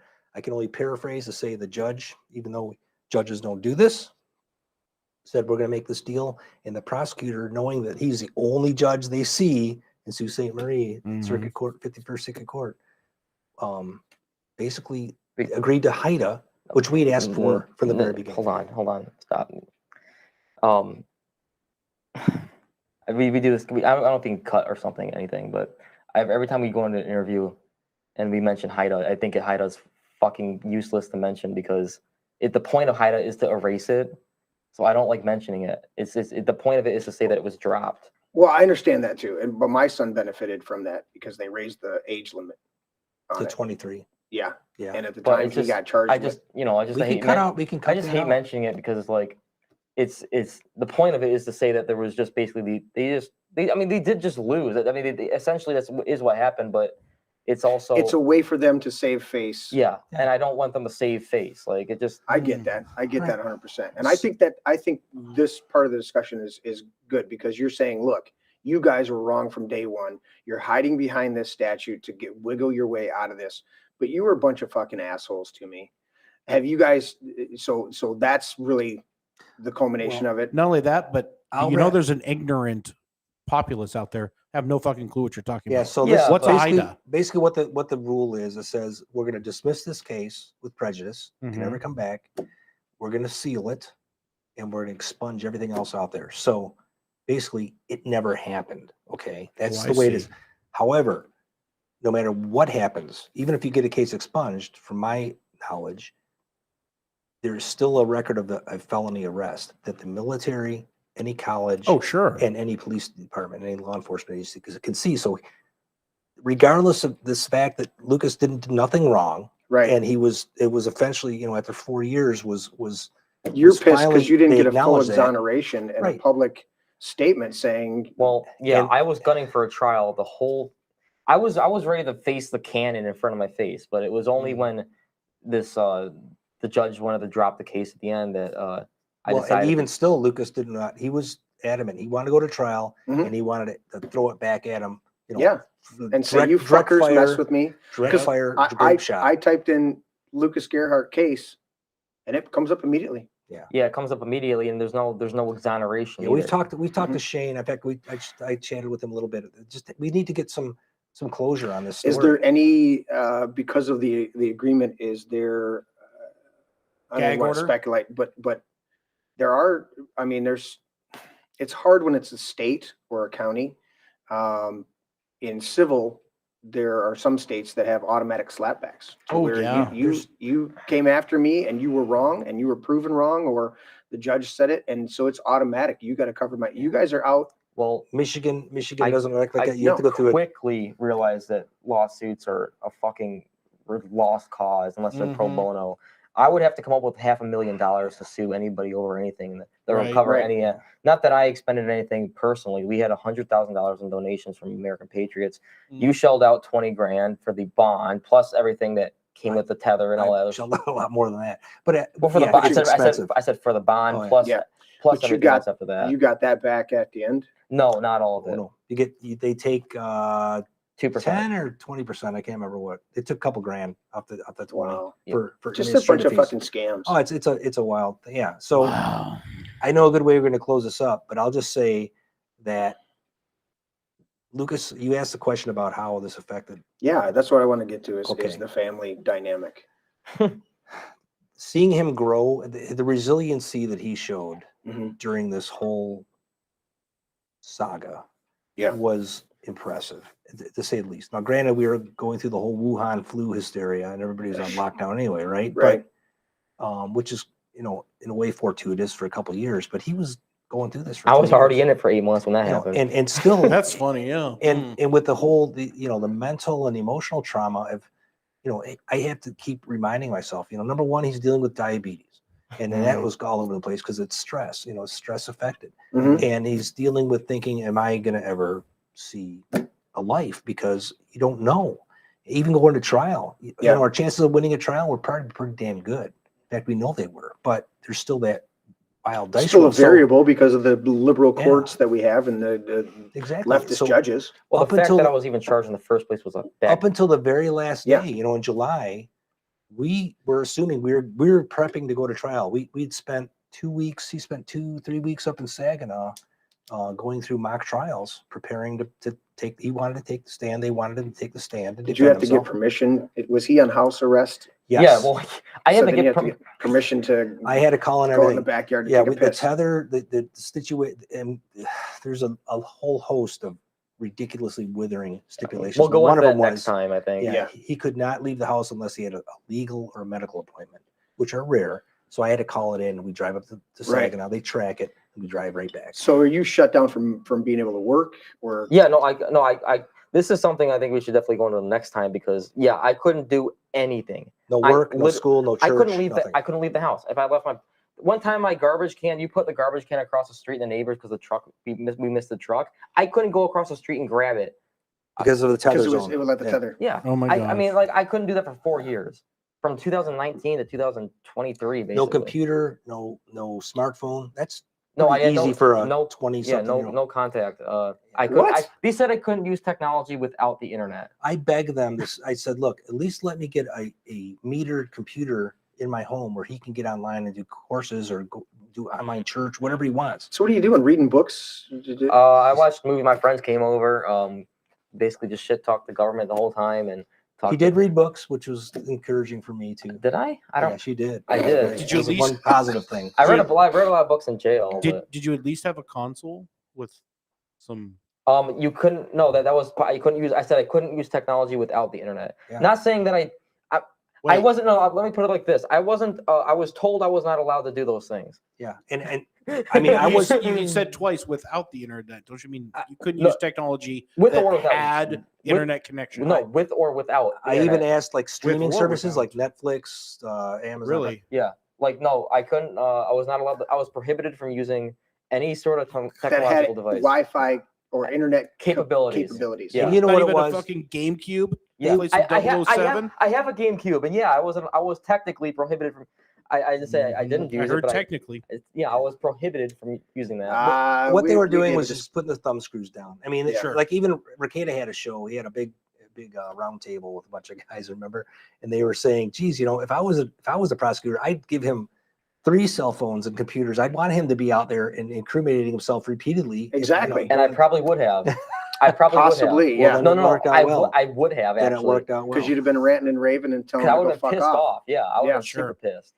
So were you able to do interviews during this time? No, not me. He was. I had You to get did. on and do them. Yeah. Yeah, And then once everything's over, that's when you were able to come in and do the interviews. yeah. I broke silence on. Actually, Yeah. I was on Joe Neerman's show because I mean, right when I got on, I So felt bad. It was like there was hardly. It was hard to schedule because I mean, no offense, but like I had other people advocating for me and giving time commitments to shit I wasn't committing to. I'm like I have a schedule too. I can't just commit to something that, you know, I guess because maybe I was under house arrest for so long that you were so used to like saying, oh, he'll do this at this time.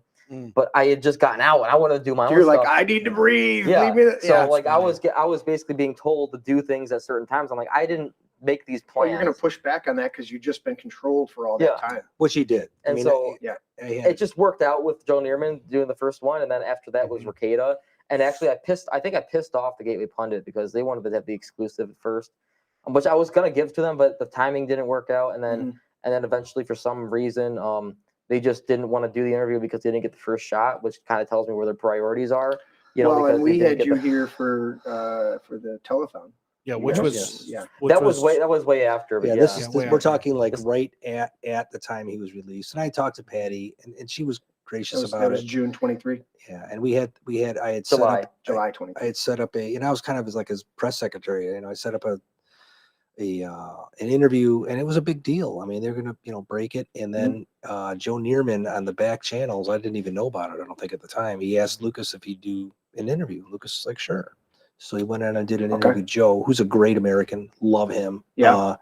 Just these are up there with Ricada in terms of great patriots. But so that was and at the time the Gateway Pundit's like, well, we got they got the world is our oyster. So Yeah. like this was going to be an exclusive. Now it's not. I totally get it. I don't get it. I mean, their fucking priorities should have been straight. Well, I mean, Lucas, you got to look. I'm at it from I'm their a principled person. I believe in moral values and principle. And if they're really in the right intention place, they're going to break the story because this is an important topic and it needs to be discussed. Well, I think they believe that, but it's just If they did, they Give would have done it semantics on anyways, this. but they didn't. So I don't care.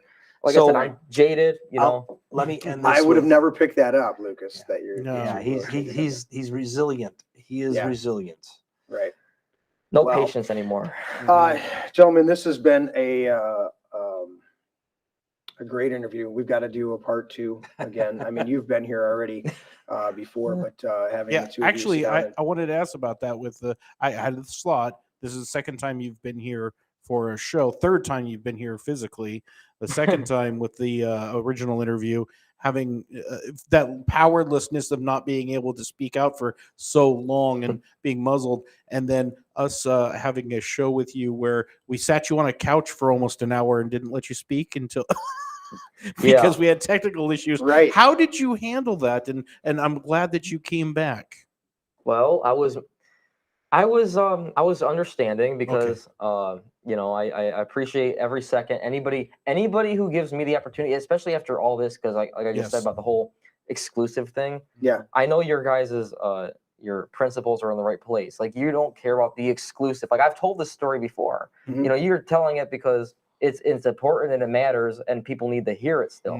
Well, we've got another audience that may not be tuning in to somebody. Exactly. Nobody's listening. Mhm. My audience may not be listening to Ricada. They And- may have heard for the first time who Ricada is, because my audience is a different group of people. Exactly, and that's why, you know, like the Gateway Pundit, I'm like, well, they could have shared this story with all of them, then they could have known better and learned from the experience themselves. But they didn't. Exactly. So, you know, I was totally understanding, and I know Eric and Michael and William, Right. Noel, they had never told their story. It was basically their first, you know, premiere, so I understood why they, you know, had Yeah. the spotlight, and I was perfectly fine. Okay. So yeah, it was. I Good, mean, it was thank fun. you. Well, and it was kind of Shane was trying to get everybody in, and I'm like, Yeah, it was a packed show, and we It was like to do a little bit more intimate. yeah, I like to do one-on-ones. at least a one-on-one or somebody to bounce off of and really dial in, because I want to hear that humanity and that stuff. So you guys you're good today. You're pushing forward today as He's far as, good I mean, today. you're spicy. You got some animosity towards the shit that happened, It's but tackling fuel. I wouldn't say I'm good. I mean, I don't know how optics wise how much I should go into, but if next time I come back, we discuss the actual bond. I can't call it house arrest because house arrest is actually a sentence, and I was never sentenced to anything. I was held without Right. trial. So That's that stands. So yeah, if that's let's do that the next time you come back, and let's schedule that real soon, because I want to have people anticipate a good follow-up for that. I'll give you guys my paper to sign. All right. Give me a final thought first, Dad, and then I'll give it to you, Lucas. Get your final thought. Make sure you get different colors. yeah, take the green one. And then, so go ahead, Mark. What's final thought just for this portion of the first interview? Final thought would be, you know what, I've had a whole new, well, my admiration for Lucas has always been there. Obviously, I love him; he's my son. But again, his resiliency and the way he's been stoic in his composure and keeping the faith on this, you know, has been impressive to me. And I've actually learned from it. I've learned some patience. I've learned some good lessons from him. And I think that's, you know, as a father, what more can you ask? Is, you know, to learn things from your children.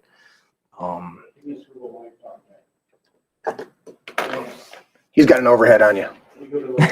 Oh, I'm sorry. I'm messing everything up here. No, Okay, you're good. You're good. I'm gonna be the purple guy. I'll even put a little Colonel USMC retired under there for We you. sign Love these it. things every time. Love it. All right, gentlemen. Well, that's awesome. We do learn from our kids, and it's a reflection back to us that our kids, you know, we look at it and go, did they glean that from me? Either way, that is encouraging and powerful. Lucas, final thoughts. This has been a great time with you, sharing your heart. I know you're still a bit spicy, Yeah. and rightly so about that. And we'll do another interview. We'll flesh that out. But give me a final thought on what your hope is. What's your path forward? What do you think about that? My path forward, I just want to be a goddamn cop. It's not even like a huge goal. I mean, I'm ambitious. I want to go and I want to advance through the ranks and, you know, hopefully attain a leadership position at some point. Politics, I think I don't want to do it, but I think it's likely at this point. That's your best politician. Yeah, it just seems like I keep every time I run into it, it's just people, like you said, that people keep asking me, and I'm like, I definitely don't want to be a lawyer. I know I would not like being a lawyer, Right. but I wouldn't mind being a politician. I just don't want to. Well, if but you it's- ultimately run for sheriff somewhere, you would have to have a political Right. edge to whatever you're doing. Right, and I think being a sheriff, running for a sheriff, I would love to do that. To be honest, I would love to run a sheriff's office.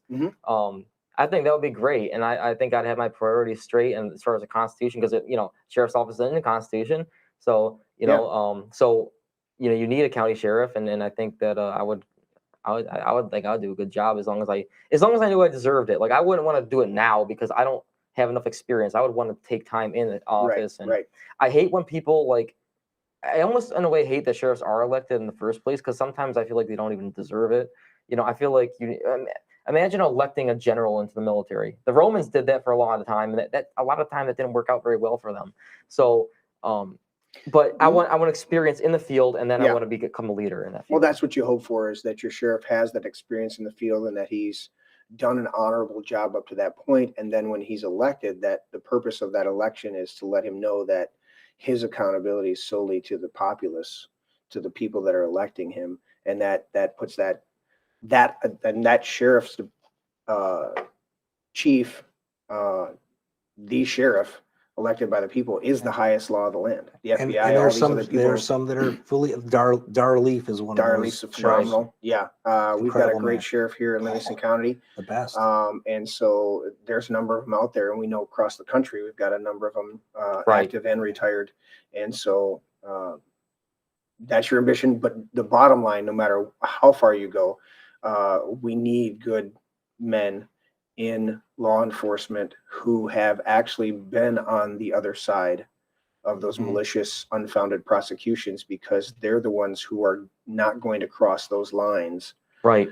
and they're going to maintain their moral compass no matter what's going on. And that's, I think, one of the most powerful statements to say, look, I think on that level, without the experience at this point, on that level, that's one of the things you convey to a lot of people, and they say, we can see that in your future, because on that level of being persecuted for nothing gives you such a strong, as your dad said, being so strong in this, is you're saying, I will stand in that role and I will not abuse that power. I will uphold the Constitution. I will uphold the rights of people. I will see the humanity within people. And that's what we need to return in our law enforcement, because it's missing, where they just stamp it and push a paper Right. over. And we've got to get back to, I grew up in the era, I know your dad did too, and my parents even more so. If the kids got pulled over and they had alcohol in the car, the cops dumped it out Or took it home. and Not just their cups, just put it in their trunk and Well, and made 'em go- at and- least the unopens. Yeah, That's what but the they made them unopens. go, they said, hey, or they took you home, whatever they had to do. Mhm. But it wasn't this whole scam Mhm. that they're doing now. And because of the scam, we've got even more lawlessness in a lot of areas, and people falling, guy shooting a squirrel and a bunch of other stupid shit. These people are in there. And I think we've got to get not just a moral compass back in our law enforcement, but a real sense of sanity, and get rid of this lunacy where people are being charged for the stupidest things. You're being charged for being a terrorist, while the vast majority of the latest shootings over the last 3 to 4 years have been these leftist, I don't know what gender I am type of people that are walking in there. And those are the ones that have been visited by the FBI multiple times. And we don't know if they're not, made by the FBI at that point. right. And so there has to come some sanity back in law enforcement. Mark, thank you Brother. very much for being here. Look forward to hanging out more with you. Lucas, it's always a pleasure to have you here. Thank you guys so much for tuning in. Everybody out there, like, share, and subscribe. Check this out. Please push this interview, share it with your friends out there. This is a great time. It's not the only one. We'll get to a part 2. We'll do a lot more in the future with these two gentlemen. I'm looking forward to a long table with you. I'm and, looking and forward to another it as well, interview with brother. you. This is great times, and we're going to do some gaming with this. Yeah. Let's do that. Let's play the gonna be- Alex Jones game. Dude. We're I gonna would get you love here. to meet that guy. We would. But I got to say one more thing about Lucas. A lot of parents look at their children and they hope, they wish, they wonder, are they going to find success and happiness? Yeah. I don't have that worry with You it. don't wonder. Not at all. You think I'm gonna find There's- happiness? There's no Absolutely. doubt in my mind. No, maybe not. You will That's find a bit happiness and odd. success. Happiness. However you term it, it's going to be yours. Yeah, you're So, gonna get. and so, Lucas, when do you turn 35? 35, 2034.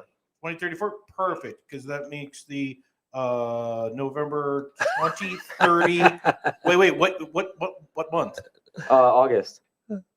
Oh, that's perfect. You I think will you be in the qualify for the primary. 2034. Yeah. August is, the primary is actually in.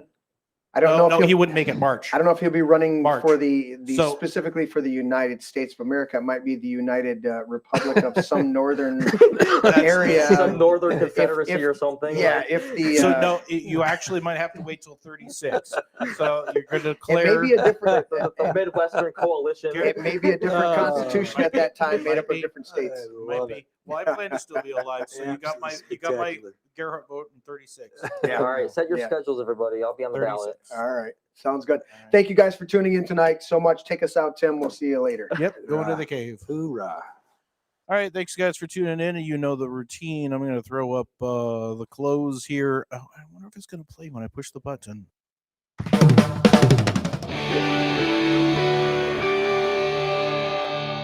This is my brain. Dad, that's an egg. Yeah, that's an egg. Honey, Dude, that's an egg. seriously. That's an egg. It's a metaphor. It's still an egg. That's an egg. I would challenge you. That's an egg. I know my brain is not actually an egg, okay? It's a metaphor. Metaphor or not, that's not your brain. It's just an egg. Una cerveza para mí. My egg is my brain. Can I at least have some bacon, maybe some sausage with that egg, though? Oh, I want some bacon. I want crepes. Have some bacon and pancakes with that egg. I'll take it with cheese. Extra large brown cage-free eggs.